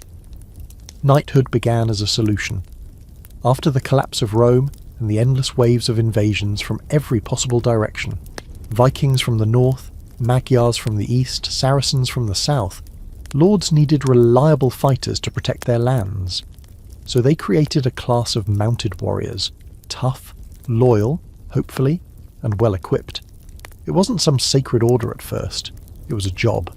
You swore to defend your lord, got a horse, a sword, and enough chainmail to drown in. Boom, knight. It was transactional, not transcendent. These guys were paid, sometimes in land, sometimes in loot. They were walking contracts with swords, the code of chivalry. That came later.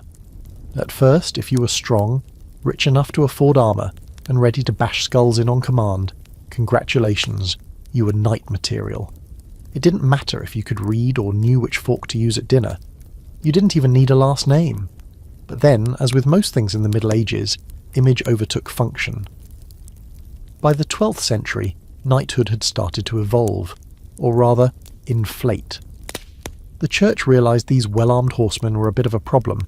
Knights were prone to robbing monasteries, extorting peasants, and fighting each other for fun, so the church tried to rein them in by inventing ideals. Enter the peace of God and truce of God movements, which forbade knights from attacking clergy, peasants, or fighting on Sundays. Did it work? Not really. But it planted the seed of a different idea. Maybe knights should be noble in behaviour, not just birth. Add in a few troubadours, a handful of poets, and some courtly love drama, and suddenly the knight becomes a romantic figure. Not just a thug on a horse, but a hero. Think Lancelot, Gawain, Roland. They weren't real, but boy did people want to believe in them. Knights were now supposed to defend the weak, uphold justice, and crucially pine endlessly for unattainable noblewomen while writing awkward poems about their eyes. The quirky fact here, most of the knights who were romanticised in literature were dead by the time their stories were told. The Song of Roland, for example, was written more than 2 centuries after the actual Battle of Roncesvalles Pass. It's like if someone turned your slightly cranky uncle into a Marvel superhero because he once stood up to a parking meter. And historians still argue about whether chivalry was ever actually real. Some see it as a sincere effort to elevate violent men into moral agents. Others think it was just propaganda, a way to make nobility look classy while they kept stomping on the poor. The truth, as usual, is somewhere in between. Some knights did strive to live by the code, others just wore the title and used it as a license to plunder with flair. But here's the thing. Even though knighthood was born as a temporary military fix, somewhere between a mercenary and a bodyguard, it stuck. Hard. It became the social ideal for centuries. Kings started knightly orders, like the Order of the Garter in England or the Teutonic Knights in Germany. These weren't just about combat. They were status clubs, blending religion, pageantry, and raw political power. Getting knighted became a symbol of honour, not just a qualification for stabbing. And while the battlefield changed, longbows, pikes, and gunpowder, the image of the knight refused to die. Even as heavy cavalry started losing its edge in actual warfare, knights were still being created and celebrated. It didn't matter that their military role was shrinking. What mattered was the myth. Nobles weren't giving up the title just because it was outdated. Are you kidding? Being a knight came with prestige, land, and the right to wear ridiculous feathers on your helmet without anyone laughing. Imagine you're a 15th century squire polishing your master's armour, dreaming of the day you'll be dubbed a knight. You've read the Arthurian romances, you know the rules of chivalry, and you honestly believe that a noble heart and a well-placed sword strike can change the world. Meanwhile, your master is across the hall yelling at a peasant for not paying rent on time, and trying to marry off his daughter for a better dowry. The gap between ideal and reality is wide enough to ride a warhorse through. Still, the dream persisted. Knighthood bled into national identity. Even today, people get knighted in modern countries, minus the jousting, unfortunately. Sir Paul McCartney isn't riding into battle, but he's carrying the same honorary tradition that started as a military quick fix. Heck, even modern video games, movies, and fantasy novels are still obsessed with knights, clanking around in armour, rescuing maidens, battling dragons, and making monologues about justice. The image of the knight has outlived its purpose by centuries, and here's the ultimate irony. The original knights, the real ones, would barely recognise the version of themselves that lives in our stories. They weren't gallant warriors quoting poetry by moonlight. They were brutal, flawed, power-hungry opportunists who happened to look cool on horseback. But the myth we built around them? That stuck. Because we love symbols, we love ideals, and nothing sells the Middle Ages quite like a shiny suit of armour and a man pledging loyalty to a crown, a cause, or a particularly attractive duchess. Knighthood was never meant to become a cultural archetype. It was a band-aid slapped on a bleeding society. But like so many other medieval stopgaps, it grew legs, picked up a sword, and charged its way into eternity. The year is 1486, and you're standing in the village square trying to figure out why your neighbour Agnes is being dragged away in chains. She's always been a bit odd, talks to cats, grows weird herbs, and once predicted the weather too accurately, but you've known her your whole life. Now she's being accused of consorting with demons. The priest is citing a passage from a newly popular book, and the crowd is nodding along, even though half of them owe her money. What you're witnessing isn't just a public humiliation, it's part of a larger trend that was supposed to be short-lived, a moral clean-up effort gone off the rails. Welcome to the strange, smouldering phenomenon of witch hunts, a medieval panic that was never supposed to last but somehow stuck around for hundreds of years, and still hasn't completely left us. At first, belief in witchcraft during the Middle Ages wasn't even all that organised. The early church actually downplayed fears about witches, calling them pagan nonsense. St. Augustine, for example, argued that believing in magical powers outside of God's influence was heretical. Basically, the official position was, witches aren't real, and worrying about them makes you a bad Christian, which is kind of a progressive stance, all things considered. But then the social mood shifted. By the late 14th century, Europe had seen the Black Death, endless wars, political instability, and more heresies than anyone could keep track of. People needed someone to blame. And slowly, an idea began to take root, that some people, usually women, always outsiders, were making secret pacts with the devil, not just practicing weird folk traditions or healing with herbs, but literally flying to nighttime meetings, kissing demons, and poisoning wells. This wasn't about isolated incidents anymore. It was becoming a full-blown conspiracy theory. Enter the Malleus Maleficarum, or the Hammer of Witches, published in 1487 by Heinrich Kramer, a Dominican inquisitor who may or may not have been rejected by every respectable academic circle in Europe.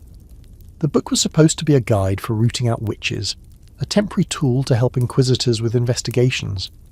But instead of offering reasoned guidance, it poured gasoline on an already growing fire. Quirky fact, the Malleus was rejected by the church when it was first published. The theology was shaky, the obsession with sexual deviance was intense, and its authorship was sketchy. But somehow it got reprinted, and reprinted, and reprinted again, until it became the go-to manual for hunting witches. The printing press had just come into play, and Kramer's paranoid fever dream went viral in the worst way.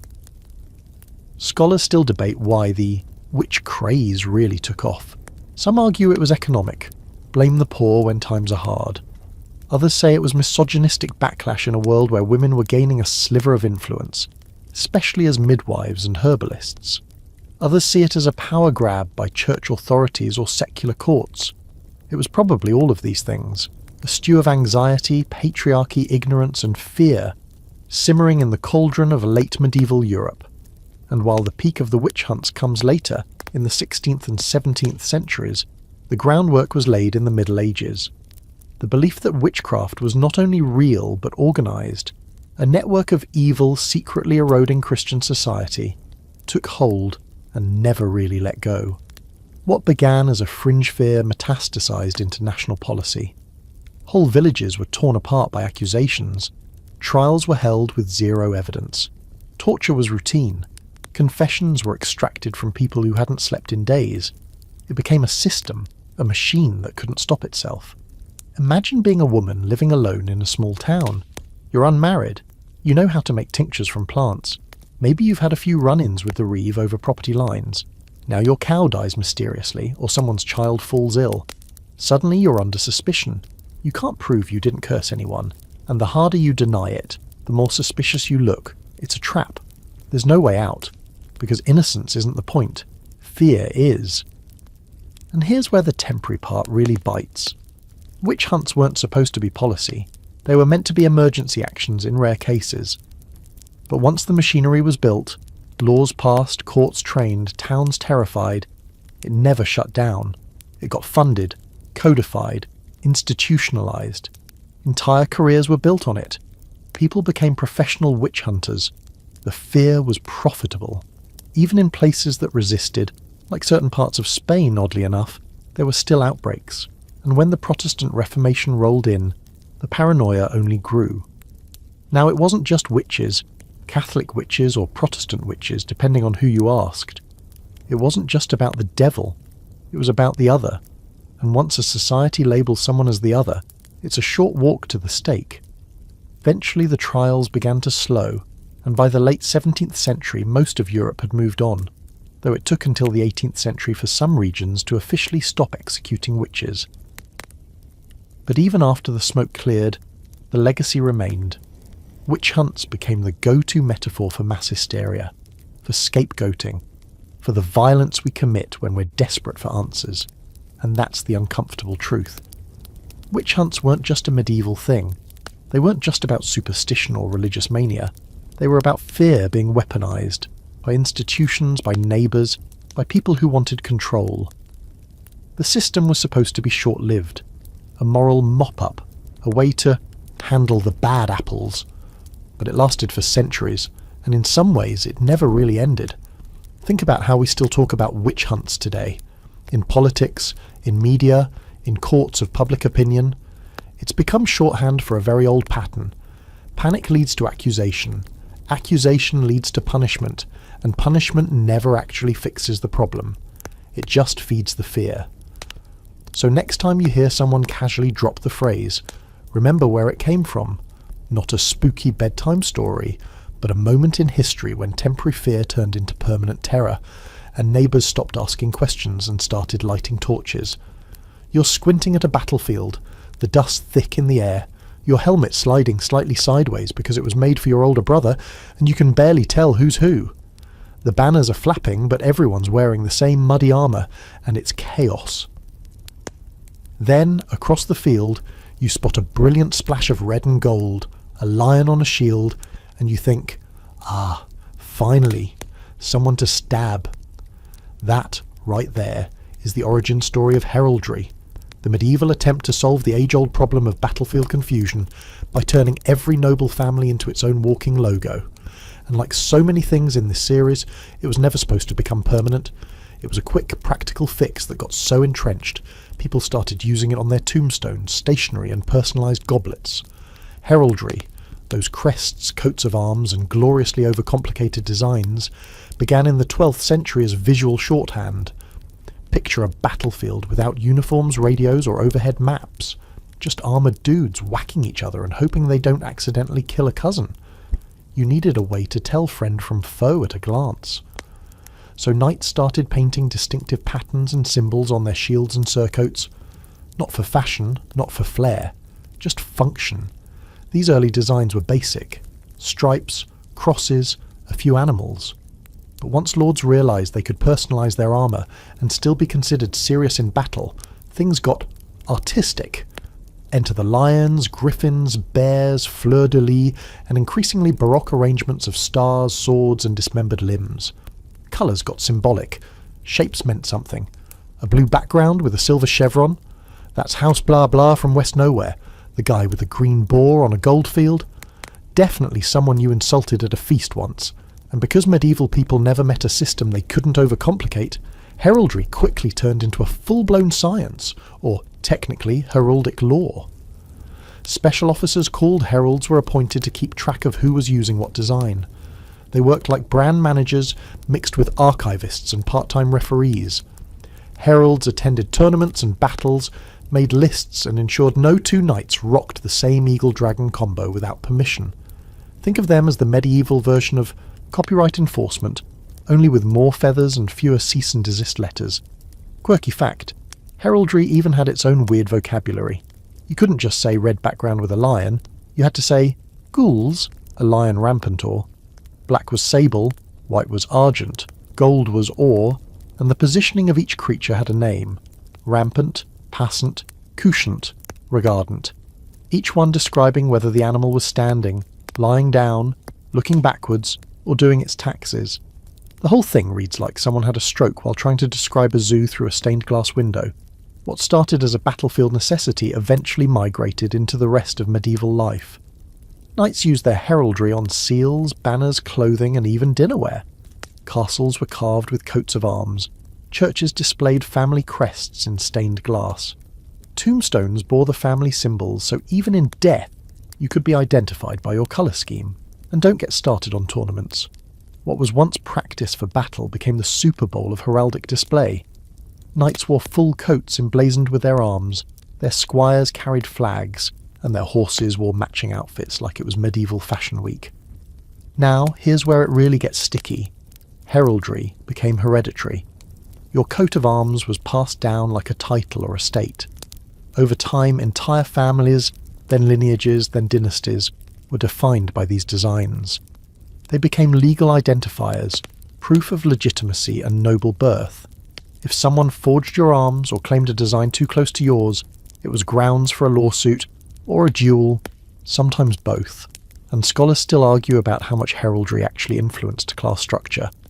Some say it was a way to maintain noble exclusivity, visual proof that you belonged to the ruling club. Others think it was more flexible than that, with merchants and commoners eventually creating their own pseudo-heraldry for status or business branding. Either way, heraldry wasn't just art, it was identity. Not just for individuals, but for entire regions and institutions. Imagine you're a lesser noble in 14th century England. Your family's crest is a blue shield with 3 silver fish. Not flashy, but respectable. You put it on your armour, your tent, your wax seal. Then one day you hear that some upstart knight from Cornwall is riding around with your fish, except they're gold and upside down. You rage. You ride to London. You file a complaint with the College of Arms, which actually exists and takes this stuff very seriously. Welcome to the ridiculous seriousness of medieval branding.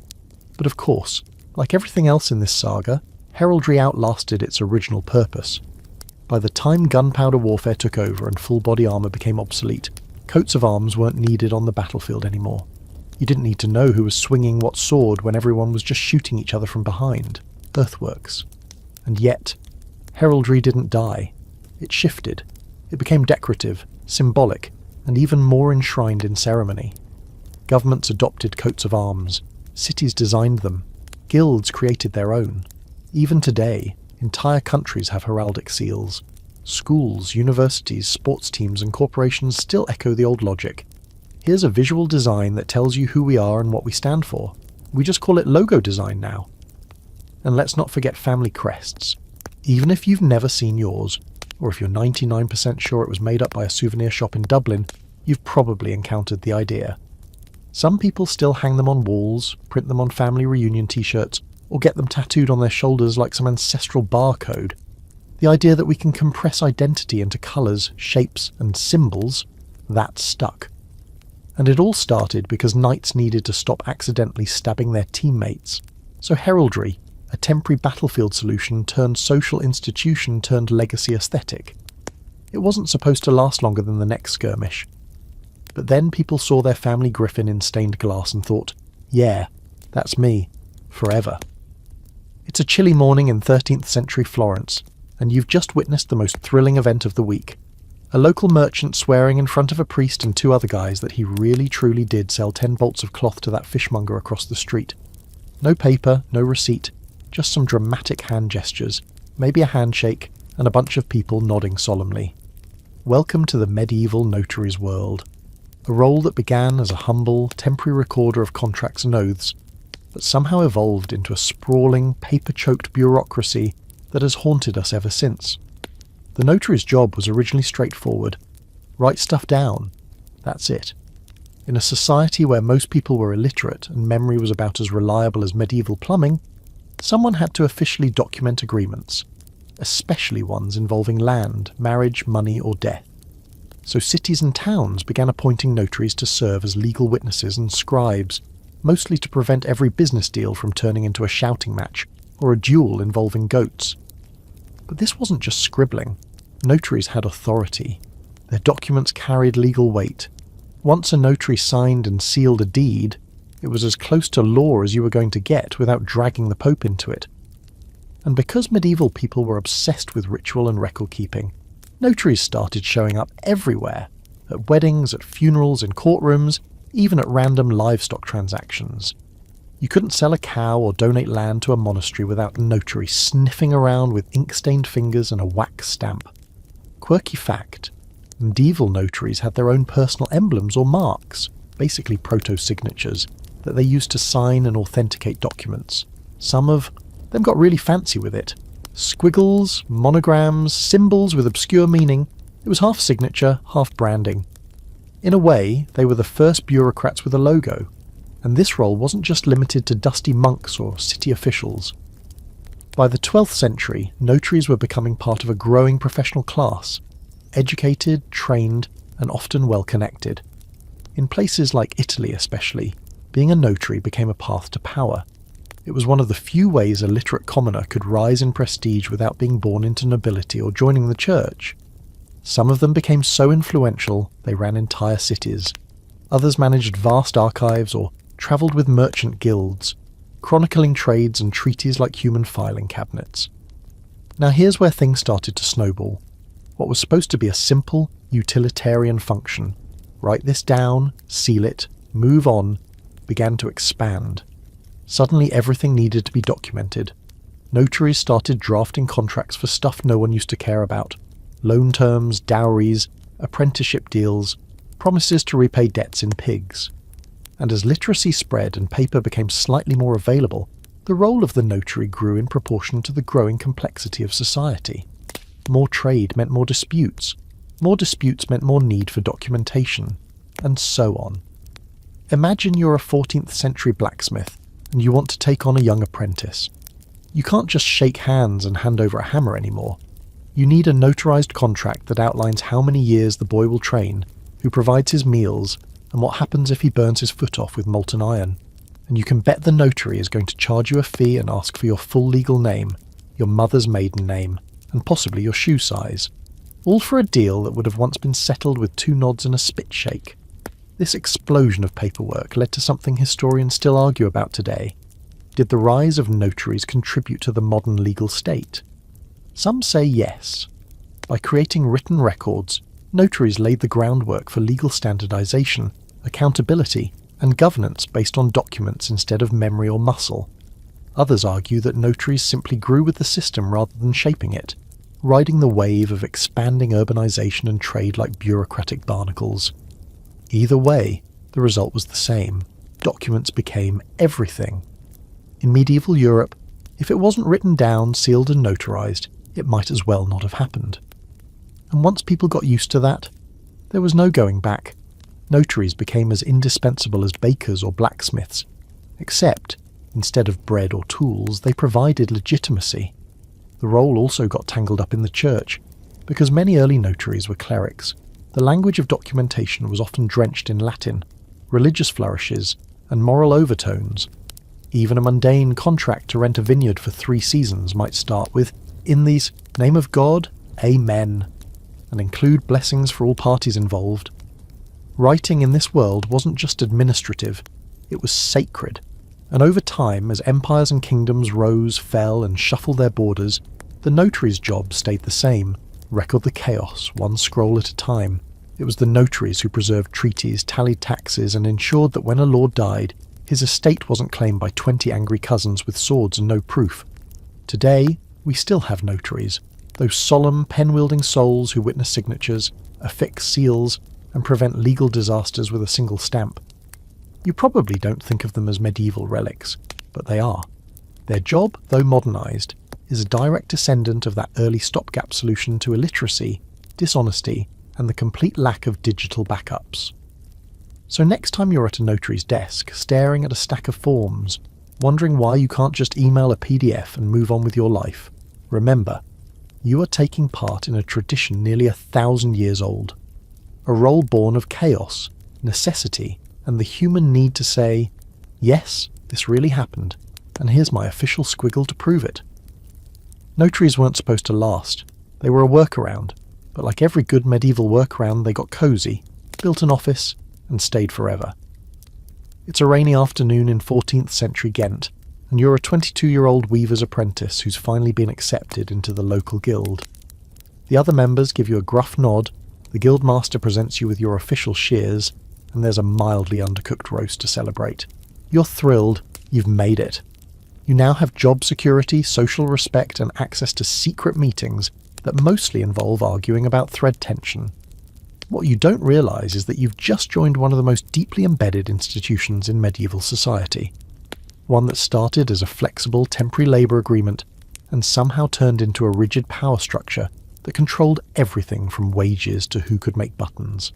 At its core, a medieval guild was meant to be helpful, a safety net, a collective. Artisans and merchants needed a way to protect their trades, train newcomers, and avoid getting ripped off by shady clients or imported goods. So they banded together, agreeing on quality standards, prices, and fair practices. They helped sick members, paid for funerals, and even threw the occasional feast. It was part union, part social club, part economic cartel.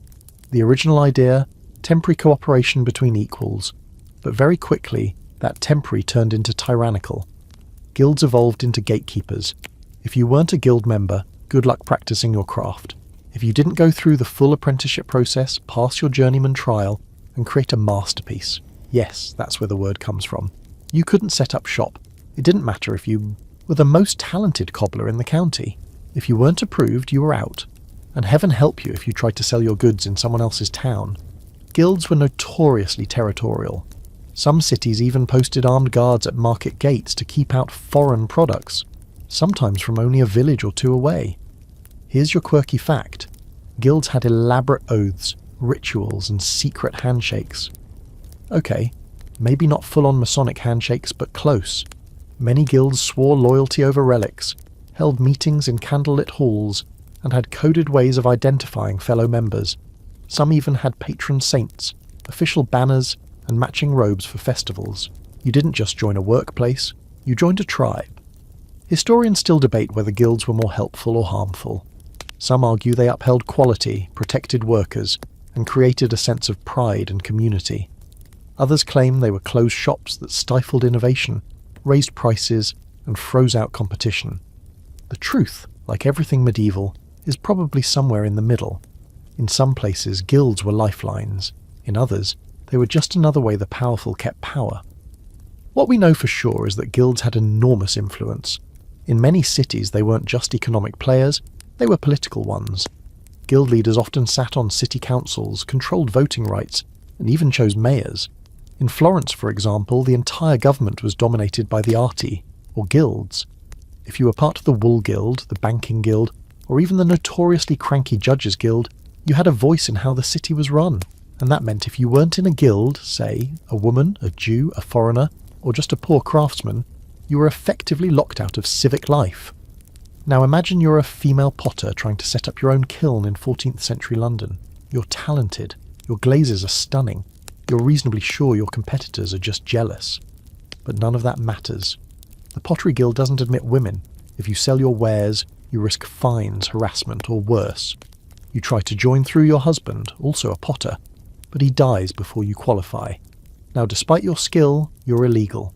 The guild system, originally meant to lift workers up, has left you behind, and the problem only gets worse as time drags on. By the late Middle Ages, some guilds had become almost comically rigid. Innovation was suspect. New ideas were seen as threats. In some areas, guilds banned the use of new tools or techniques, fearing it would disrupt the status quo or, gasp, lead to lower prices. Efficiency was treason. Change was heresy. If you figured out how to make twice as many shoes in half the time, better keep that to yourself or be prepared to be strongly discouraged by your peers. And yet, despite all their flaws, guilds worked. People respected them. They built hospitals, funded cathedrals, sponsored festivals, and created social stability in a time when most institutions were held together by duct tape and divine hope. They turned chaotic city economies into relatively organised systems. You knew what you were getting from a butcher's guild shop. You knew a guild-approved blacksmith wasn't going to shoe your horse sideways. The system gave consumers confidence and gave workers protection, up to a point. But like so many medieval inventions, guilds eventually outlived their usefulness. As trade expanded, cities grew, and capitalism got its greasy fingers into everything, guilds began to look more like obstacles than organisers. The rise of mercantilism and free markets in the early modern period put pressure on these closed systems. Reformers complained that guilds were too exclusive, too slow, too obsessed with outdated rules. Monarchs, seeing an opportunity, started to erode their independence. By the 18th and 19th centuries, guilds across Europe were being abolished or neutered, replaced by modern corporations, labour laws and open competition. And yet, their ghosts remain. Think of professional associations today. Lawyers, doctors, electricians, architects, they all have licensing boards, codes of ethics, and credentialing systems. If you've ever been told you need certification to do a job you're already good at, you've met the guild's great-great-grandchildren. Unions, also guild descendants, trade shows, guild fairs with better lighting. Your LinkedIn endorsements? A digital version of guild reputation. We're still playing the same game, just with fewer meat pies. So the next time someone complains about bureaucracy, exclusivity, or paying dues just to hang a sign over your shop, remember, guilds started as temporary alliances of workers trying to survive in a brutal world. But they grew roots, built halls, wrote rules, and by the time anyone realised they weren't temporary anymore, they were too big to tear down. A labour fix became a social machine, and it ran for centuries on nothing but pride, paranoia, and paperwork. Picture this. You're a 13th century merchant from York, and you've just arrived in Venice after surviving a 3-month journey involving 4 bribes, 2 bandit attacks, and a suspicious chicken stew you now deeply regret. You're here on business, trading wool for spices, but there's a problem. You don't want to carry actual gold or silver back through the Alps because, well, you enjoy being alive, and besides, coins are heavy. So you walk into the local office of a money changer, hand over your cash, and in return you get a piece of paper, signed, sealed, and completely useless, unless someone else agrees to honour it. Congratulations. You've just used the medieval version of an ATM, and unknowingly you've become part of a temporary travel solution that would eventually evolve into the modern banking system. Originally, the church wasn't thrilled about any of this. In fact, lending money with interest, usury, was considered a sin. Money was meant to be earned through labour, not by sitting around waiting for it to multiply like rabbits. But as trade networks grew and long-distance business became more common, people needed a way to move funds without strapping a chest of coins to the back of a mule. Enter the money changers, the financiers, and eventually the merchant bankers. Their job? Make your money travel safely. At first, they just exchanged currencies, Florentine florins for Flemish groats, say, but then they got clever. They started issuing promissory notes, managing deposits, and offering short-term loans. All perfectly temporary, until they weren't. The quirky fact: these early banks often operated inside churches, literally. Merchants met money changers near altars and chapels, because it was believed that no one would dare lie, cheat, or steal in front of God. Spoiler, they absolutely did. But still, for centuries, sacred spaces doubled as financial hubs. It was like combining your local credit union with Sunday Mass, only with more incense and less Wi-Fi. Italy especially became ground zero for this financial revolution. Cities like Florence, Siena and Genoa weren't just centres of art, they were banking powerhouses. Families like the Bardi, Peruzzi and later the Medici turned what started as casual bookkeeping into full-blown international finance. They created bills of exchange, which let merchants deposit money in one city and withdraw it in another. These were early versions of checks, customised IOUs that fueled the medieval economy like blood through veins. And the genius of it? It all looked temporary.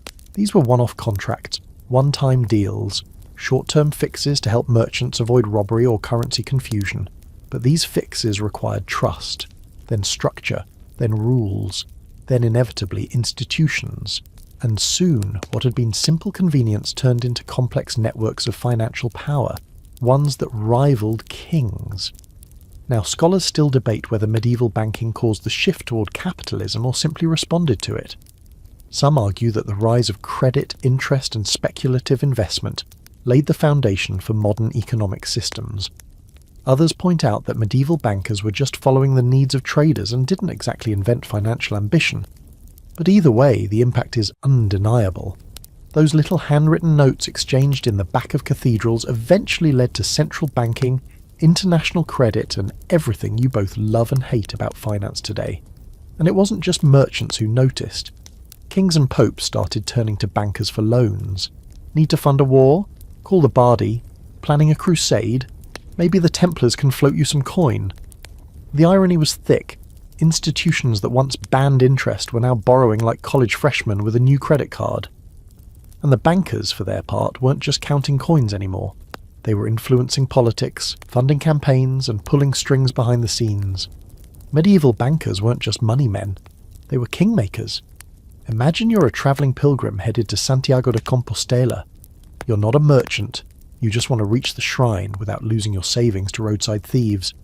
So you deposit your silver with a banker in London, get a written note, and weeks later, exchange that note for local currency in France or Spain. You've just used a medieval letter of credit. You don't know it, but you've participated in a system that would later birth credit cards, digital banking, and, indirectly, that annoying 3-day delay when your online transfer processes. It's worth noting too that the Templars, yes, those sword-wielding warrior monks, were also early pioneers of banking. While crusading was their public job, their side hustle was managing money. Pilgrims deposited funds with them in Europe and withdrew it in the Holy Land, using coded slips only Templars could decipher. The Order of the Temple was, essentially, the medieval world's most heavily armoured bank. But like many things born in the Middle Ages, medieval banking had its flaws. Entire banking families could collapse if one royal client defaulted. Edward III famously stiffed the Bardi and Peruzzi, plunging Florence into economic turmoil. Regulations were patchy. Fraud was common. Paperwork, if it existed, was often vague and easily forged. But despite all this, the system survived. It adapted. It expanded. And here's the thing. It was never designed to last. These financial tools were supposed to be workarounds, a way to solve a problem in a difficult, dangerous world. No one in the 1200s sat down and said, let's create a global economy based on credit and interest-bearing capital. But that's exactly what happened, and now, 8 centuries later, we're still living in that world. Today's financial institutions, with their skyscrapers and stock tickers, are built on medieval scaffolding. Your ability to swipe a card, send a wire transfer, or invest in crypto with your phone. It all traces back to the moment when a nervous merchant handed over his coins and took a leap of faith in a promise written on parchment.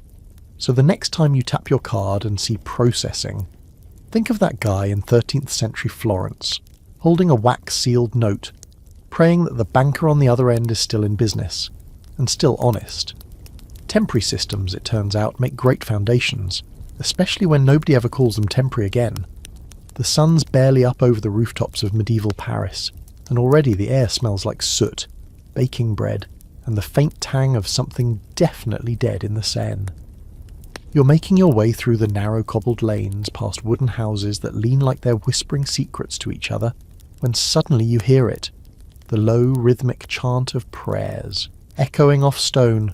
You follow the sound to a modest building tucked between a butcher and a bookseller. Inside, a group of ordinary citizens kneel in rows, dressed in rough wool and patched cloaks. No monks, no priests, just neighbours, praying together. You've stumbled into one of the lay confraternities, religious clubs for regular people. They were never meant to be permanent institutions, just small, local acts of devotion.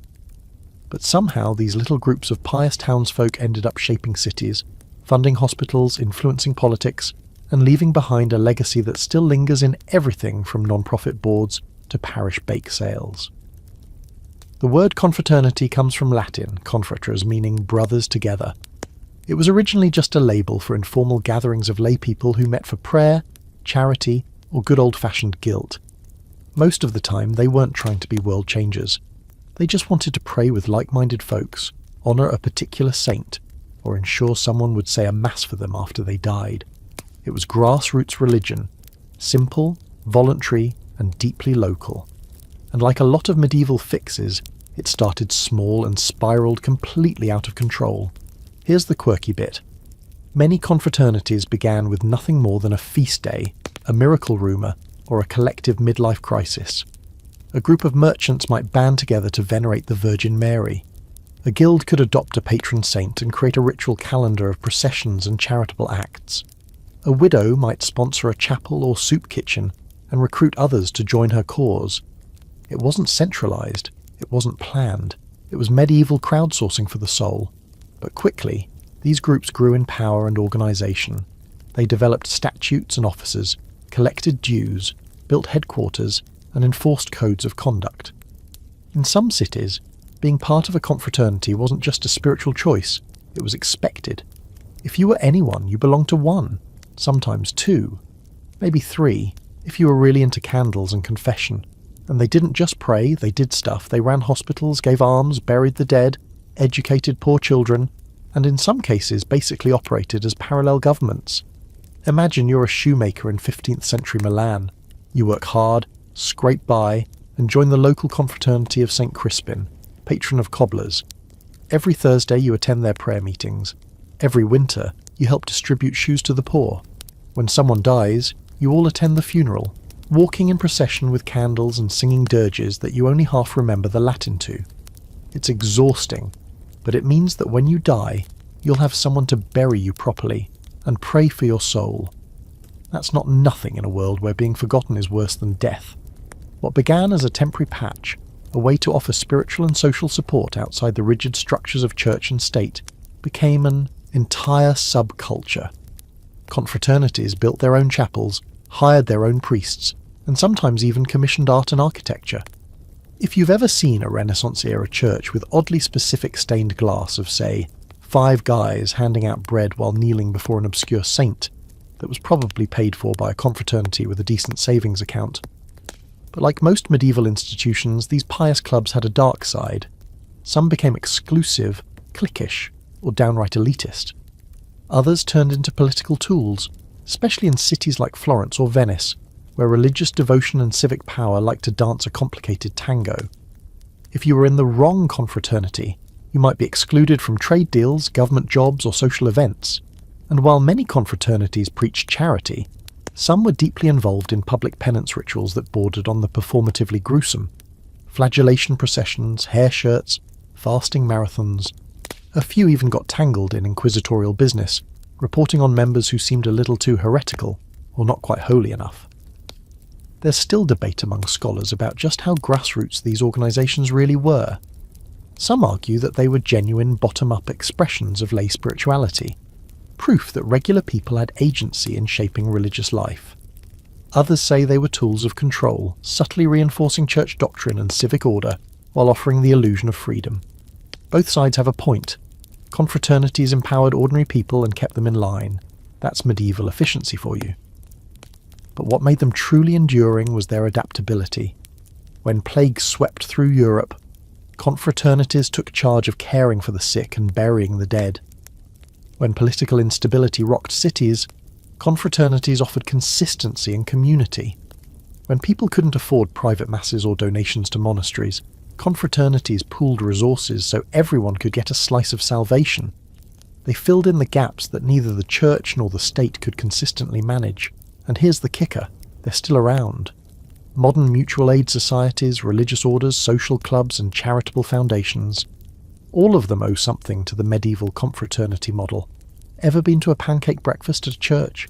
That's a confraternity with better branding. Food pantry volunteers, confraternity energy, that committee at your parish that organises everything from weddings to fixing the boiler, total confraternity vibes. These organisations were supposed to be supplements, not institutions. But they became the lifeblood of medieval urban life. They created networks of support, identity and belonging that went beyond class or occupation. And in doing so, they showed that even in an era dominated by monarchs and popes, real power sometimes came from a bunch of regular people with candles, schedules, and a deep fear of being forgotten. So, Next time you see a fundraising car wash with matching t-shirts and slightly chaotic energy, just smile. You're witnessing the spiritual descendants of a medieval experiment that was never meant to last, but refused to fade. You're in 12th century Avignon, and the streets are humming with something new. A language that isn't Latin. It's not exactly French either. It's richer, more musical, full of odd vowels and flourishes. You follow the sound into a courtyard where a young man in an absurdly tight tunic strums a lute and recites poetry to an audience of sighing nobles. He's not a priest, or a scholar, or a knight. He's something else entirely, a troubadour. And even though everyone assumes his songs are just a passing craze, romantic fluff for bored aristocrats, he's part of a movement that will echo through centuries of literature, music, and even modern celebrity culture. What began as courtly entertainment ends up changing the way we think about love, fame, and feelings. And yes, even your favourite playlist owes something to this guy in tights. Troubadours, those wandering poet-musicians of medieval southern France, didn't invent music or poetry, but they did invent a particular brand of it that was unlike anything Europe had seen before. Their songs weren't about saints or kings or epic battles.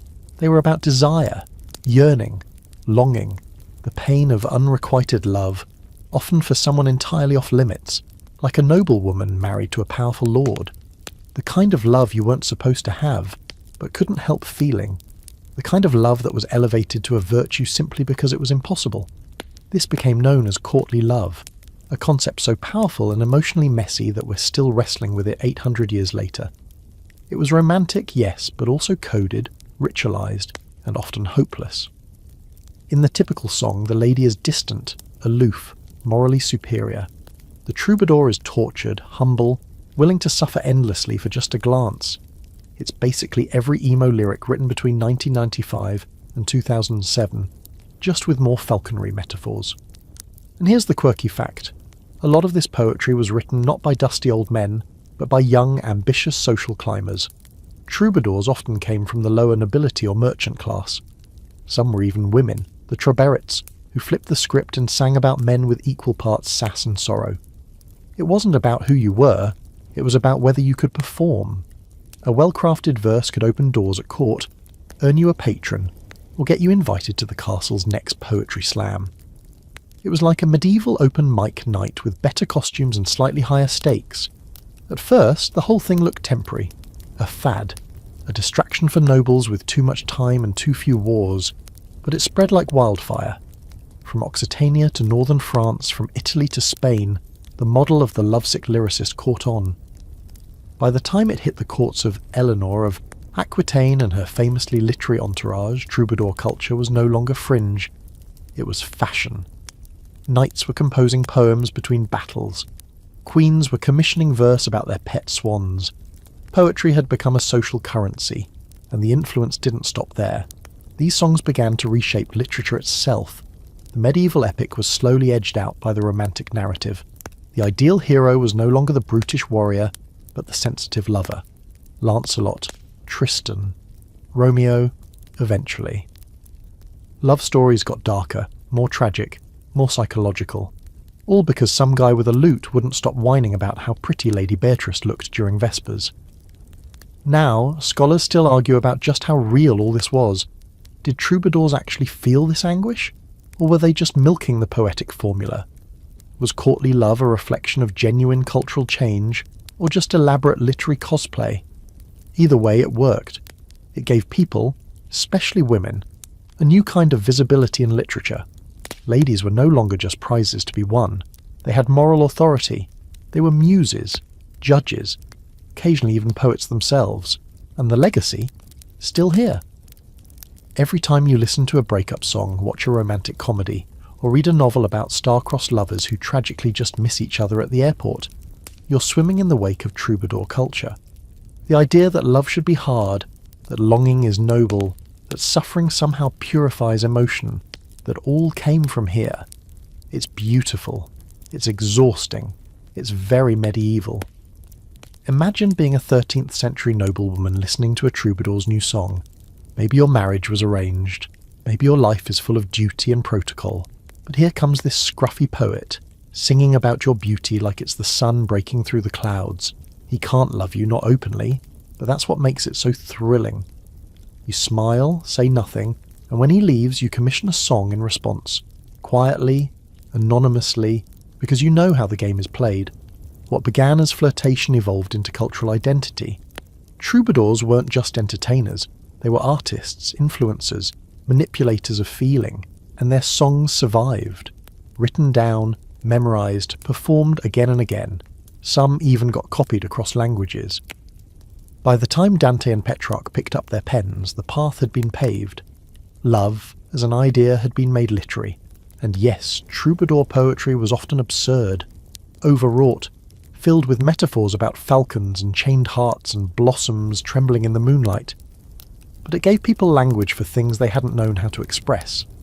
And once people could express it, they didn't want to stop. The era of love as public performance, of feelings as social capital had begun. It was supposed to be an amusing footnote in the life of the court. Instead, it became the emotional template for the next 1,000 years. So the next time you hear a pop song that equates love with pain, longing with virtue, or that impossible crush with destiny, just picture a medieval courtyard, a sad boy with a lute, and a very patient woman pretending not to enjoy the attention. What was meant to be a cultural detour turned out to be the main road, and we've been writing love songs about it ever since. You're trudging through the countryside of 11th century England, soaked to the bone, and regretting every life choice that led you to this exact moment. You've just spent the last 2 days following a group of barefoot pilgrims toward the shrine of a long-dead saint you're not entirely sure you've even heard of. Your feet are blistered, your stomach is growling, and the guy next to you hasn't stopped loudly confessing his sins since sunrise. But you keep walking, because this pilgrimage, this spiritual road trip you thought would be a one-off, isn't just a moment of devotion. It's part of a booming trend that started small and ended up reshaping cities, economies, literature, and even real estate. Pilgrimage was never meant to be permanent, but the world just kept building around it. In the early days of Christianity, pilgrimage was a rare and intensely personal journey. A few devout believers would set out for Jerusalem or Rome, seeking forgiveness, healing, or some kind of divine sign. It was risky, expensive, and mostly left to saints and madmen. But by the time the Middle Ages got rolling, it had become something else entirely, a cultural juggernaut. Everyone, from peasants to kings, was hitting the road in search of miracles, indulgences, or just a temporary escape from their everyday grind. And it wasn't always about the Holy Land. Local saints were just as popular, and often much more convenient. Why risk pirates and plague ships crossing the Mediterranean when you could walk to the shrine of St. Cuthbert or St. Edmund, or make the trek to Santiago de Compostela with a few friends and a really durable pair of boots? Local shrines popped up everywhere, turning sleepy towns into bustling hubs of religious tourism. Inns, vendors, and souvenir sellers weren't far behind. The spiritual journey may have started in the heart, but it ended with a lot of people selling trinkets outside the cathedral gates. Quirky fact: some pilgrims were doing it for legal reasons. In some places, judges handed out pilgrimage as a sentence. You stole a chicken? Go walk to Canterbury and pray about it. Others went on pilgrimage as a form of penance, sometimes for sins so severe they couldn't be handled by normal confession. There were even people who hired proxies, basically stand-in pilgrims, to do the walking for them. The medieval version of outsourcing your spiritual cardio. And if all this sounds a little chaotic, that's because it was. The church had to constantly manage the tension between genuine devotion and the growing commercialization of these journeys. Were you walking to cleanse your soul, or just to get a nice scallop shell to hang on your belt? Scholars today still argue over how much of pilgrimage was about piety versus how much was about social clout and seeing the medieval equivalent of tourist attractions. One day you're kneeling in prayer at a saint's tomb, the next you're drinking too much ale in a nearby tavern with a mason from Bristol who's really into relics. But no one can deny the impact. Pilgrimage built towns. The route to Santiago became lined with churches, hospitals, bridges, and hostels. Canterbury became a commercial powerhouse, thanks to the cult of Thomas Becket. Venice became a launching point for Holy Land pilgrims, And, not coincidentally, a major financial player. Pilgrimage routes were early proto-highways, shaping trade networks, inspiring travel writing, and helping to standardize hospitality across Europe. All because people wanted to get closer to God, and maybe pick up a blessed vial of healing oil along the way. And of course, you can't talk about medieval pilgrimage without mentioning the Canterbury Tales. Chaucer's merry band of misfits weren't just fictional travellers, they were a reflection of a real phenomenon. Pilgrims came from every walk of life, and the road was the great equaliser. Knights walked alongside millers, merchants beside monks. It was one of the few medieval experiences that blurred social boundaries, at least for a few dusty miles. Now picture this. You're a young artisan in Cologne, and every spring your city floods with pilgrims coming to see the Shrine of the Three Kings. You don't even care about the relic itself, but you do care that every visitor needs food, lodging, candles, trinkets, and maybe a place to soak their sore feet. Suddenly, you're in business.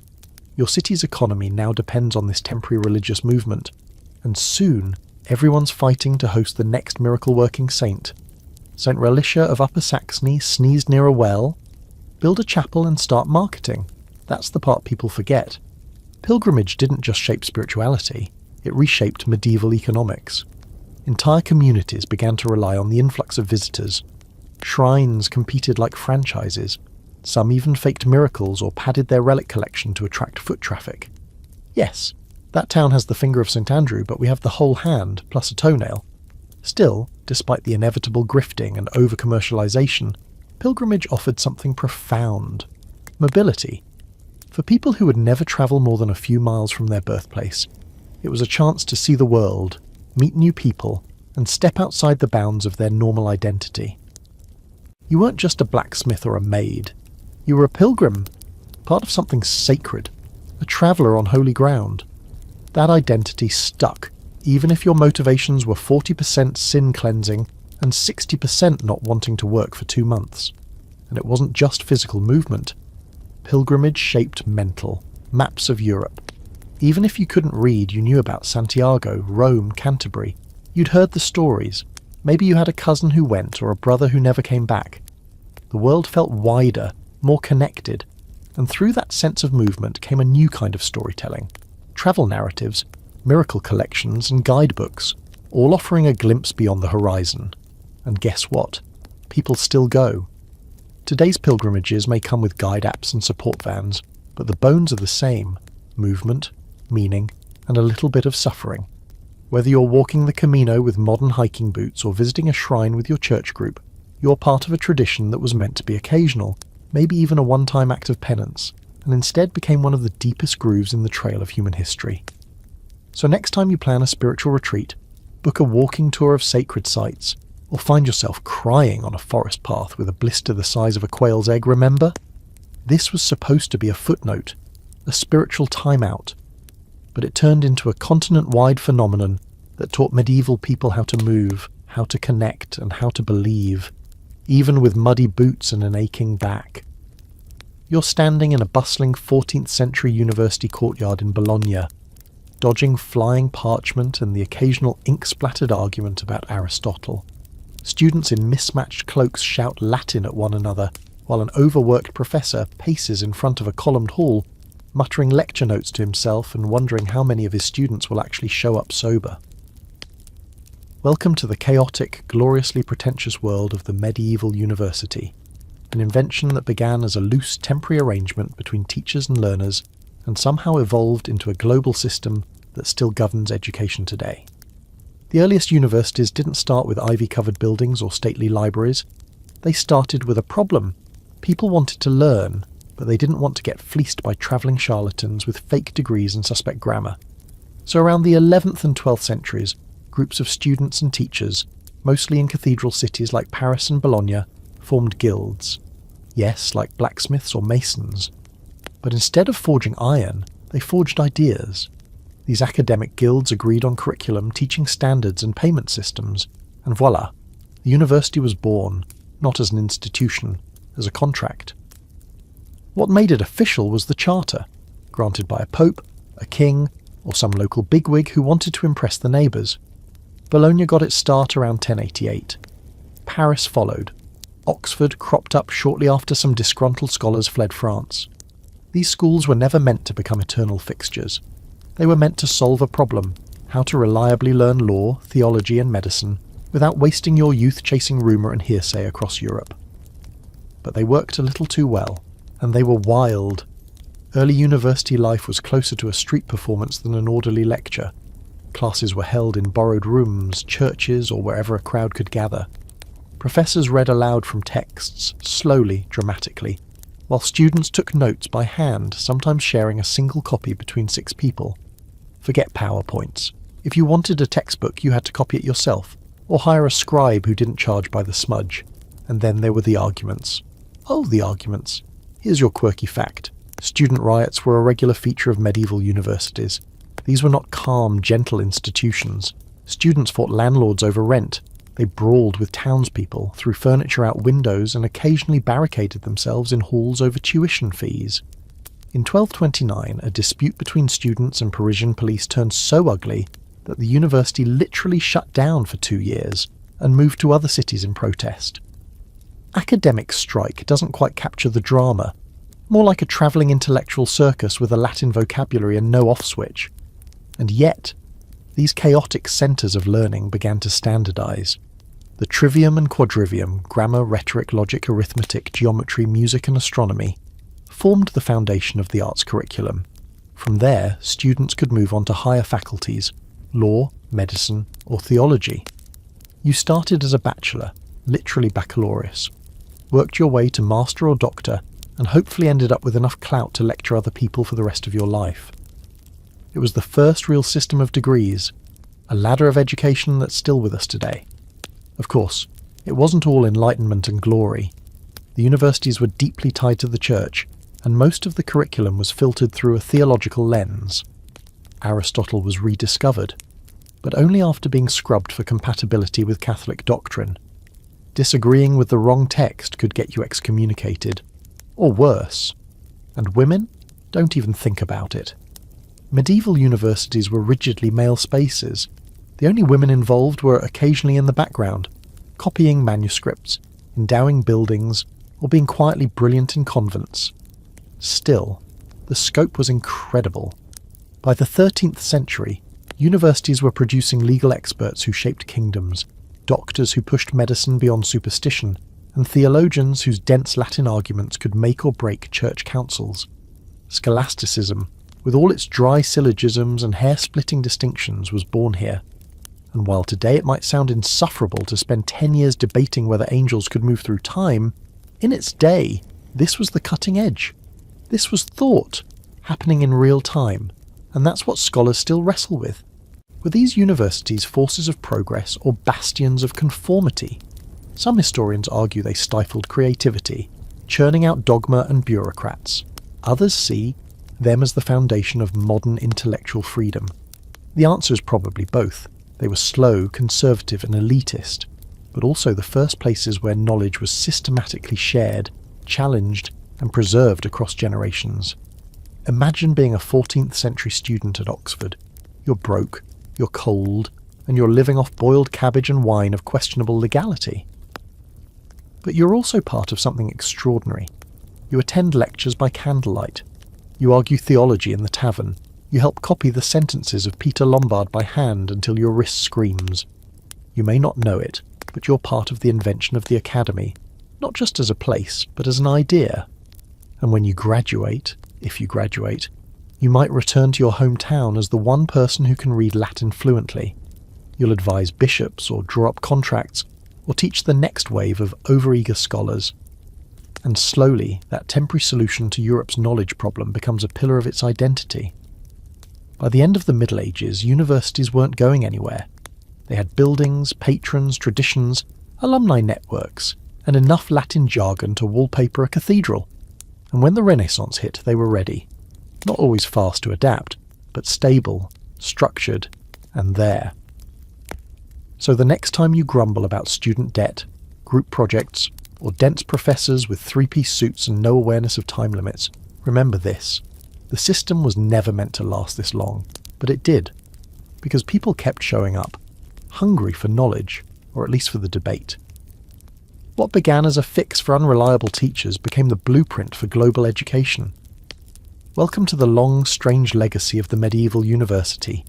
Just don't get into a tavern fight over Plato. Again. The bell tolls across a grey sky in 15th century Prague, and you, a tired, middle-aged apprentice printer, are rubbing your ink-stained fingers together, trying to decide whether this latest German guy in town is brilliant, insane, or both. He's built a contraption, a weirdly beautiful, monstrously finicky machine, with movable metal letters that click into place like tiny soldiers. He says it'll change the world. You're just hoping it doesn't explode. The press whirs, the paper rolls out, and in that moment something temporary and experimental becomes something unavoidable. Because this isn't just a printing machine, it's the start of the print revolution, a stopgap solution to a growing literacy problem that winds up reshaping everything from religion and politics to bedtime stories and internet comment sections. Let's back up. Before printing, every book in Europe had to be copied by hand, slowly, painstakingly, usually by monks whose eyesight and sanity didn't survive the process. A single Bible could take years to produce and cost more than most people's houses. So books were rare, precious, and often chained to desks, literally to keep them from wandering off. If knowledge is power, then power was heavily bottlenecked. By the 14th century, things were starting to strain. Universities were popping up, trade was booming, literacy was creeping into the middle classes, and the old system of hand copying couldn't keep up. Enter block printing from East Asia. Yes, they were way ahead, which trickled into Europe through trade routes. At first, Europeans used woodblock printing, carving entire pages into slabs of wood, which worked great for playing cards and religious images, but not so great for actual books. Too slow, too fragile, too splintery. And then came Johannes Gutenberg, with his wine press-inspired printing machine and his movable type system, around the mid-15th century. He didn't invent the idea of printing, but he nailed the European version of it. His secret sauce, a clever combination of oil-based ink, durable metal type, and a press that could crank out hundreds of pages a day. Suddenly books were no longer single, precious snowflakes. They were mass-producible objects. Here's your quirky fact. The first real blockbuster printed with movable type in Europe wasn't a tabloid, or a play, or even a scandalous list of royal affairs. It was the Gutenberg Bible. Printed in the 1450s, it looked like a handwritten manuscript, with hand-painted decorations and wide margins. Gutenberg didn't want to scare people off. He wanted his new technology to blend in, which is kind of hilarious, considering how much it would blow everything up. Gutenberg thought he was building a better way to make Bibles. What he actually did was set off an information avalanche. Suddenly knowledge wasn't confined to monasteries and elite libraries. Text could be duplicated quickly, cheaply, and widely. Universities exploded with printed material. Science got faster, law became standardized, and just a few decades later, a monk named Martin Luther used the press to launch a reformation that shook the Catholic Church to its core. Luther's 95. Theses went viral the old-fashioned way, nailed to a door, copied, printed, and distributed like wildfire. And scholars still debate whether printing caused the Renaissance or simply amplified it. Either way, the press turned a trickle of classical knowledge into a flood. Ancient texts, previously hoarded or half forgotten, were suddenly back in circulation. Humanism gained steam. Artists, thinkers, scientists, all of them started riffing off each other, building momentum thanks to the printed word. A dialogue that used to take decades now happened in years. But printing didn't just revolutionize the learned elite. It began to reach the ordinary people too. Pamphlets, almanacs, folk tales, sermons, calendars, printed indulgences, yes, the literal paperwork you bought to shave years off your time in purgatory, rolled off presses like lottery tickets. Literacy rates ticked up. Reading became personal, portable, and sometimes dangerous. Because once people could read things for themselves, religious texts, political arguments, new ideas, they didn't always agree with the official version, which leads to one of the great ironies of medieval printing. It was born in the late Middle Ages, but it helped end them. The structures that had defined medieval Europe, church dominance, hereditary rule, oral tradition, were gradually destabilized by an invention originally intended to make copying the Bible more efficient. Instead, it fueled revolutions, wars, reforms, and eventually democracy. Still, it's easy to forget how clunky it all was at first. Early printers struggled with everything: warped type, misaligned pages, inky disasters. Censorship arrived almost instantly because nothing scares the powerful like a book they didn't approve. Print shops were raided, licenses revoked, editors punished. Sound familiar? The idea that mass communication should be controlled didn't take long to develop. But the genie was out of the bottle, and what started as a tool for religious and scholarly elites slowly crept into every corner of life. Cookbooks, medical guides, love poems, joke books, astrology charts, newspapers, political cartoons. Soon the press was less about sacred knowledge and more about everything, highbrow, lowbrow, and everything in between. And people didn't want to stop reading. They wanted more. They wanted it faster. Welcome to the birth of content addiction, now with woodcut illustrations. Imagine you're a literate middle-class merchant in 1490s Nuremberg. 10 years ago, your bookshelf held 2 books and a psalter. Now it's full of printed volumes. Some you bought, some you bartered for, some you've only half read. You're reading about far-off lands, new theological arguments, and recipes for stews you'll never cook. The world feels bigger, closer, weirder, and you kind of love it. That hunger for words, for ideas, never went away. Gutenberg's invention was never supposed to become the beating heart of society. It was a workaround for expensive scribes. But it snowballed into something unstoppable. Even now, in a world of tweets and TikToks and text messages, the core idea is still Gutenberg's. Take a thought, write it down, share it widely. Whether it's bound in leather or glowing on a screen, the printed or digital word still shapes everything. So the next time you fall down a Wikipedia rabbit hole at 2 a.m. or get sucked into a comment war on a news article you didn't even read, thank or blame a 15th century metalworker who just wanted to improve Bible sales. His temporary fix turned into the infrastructure of modern thought. And now, here we are. Bookshelves, blogs, and bedtime history videos, all because of a clunky press and some very determined people who thought information should be for everyone. And now here you are, still awake somehow, after walking through centuries of medieval workarounds that were never supposed to last. You've marched with pilgrims, poured beer with monks, dodged bureaucrats with questionable handwriting, and sat through lectures that probably smelled like boiled cabbage and parchment. What started as a few temporary fixes, just-in-case solutions to local problems, morphed into the very bones of modern life, not by design, but by drift. No one meant for this stuff to stick around, but it did. Because humans are messy and clever and deeply allergic to redoing things that already kind of work.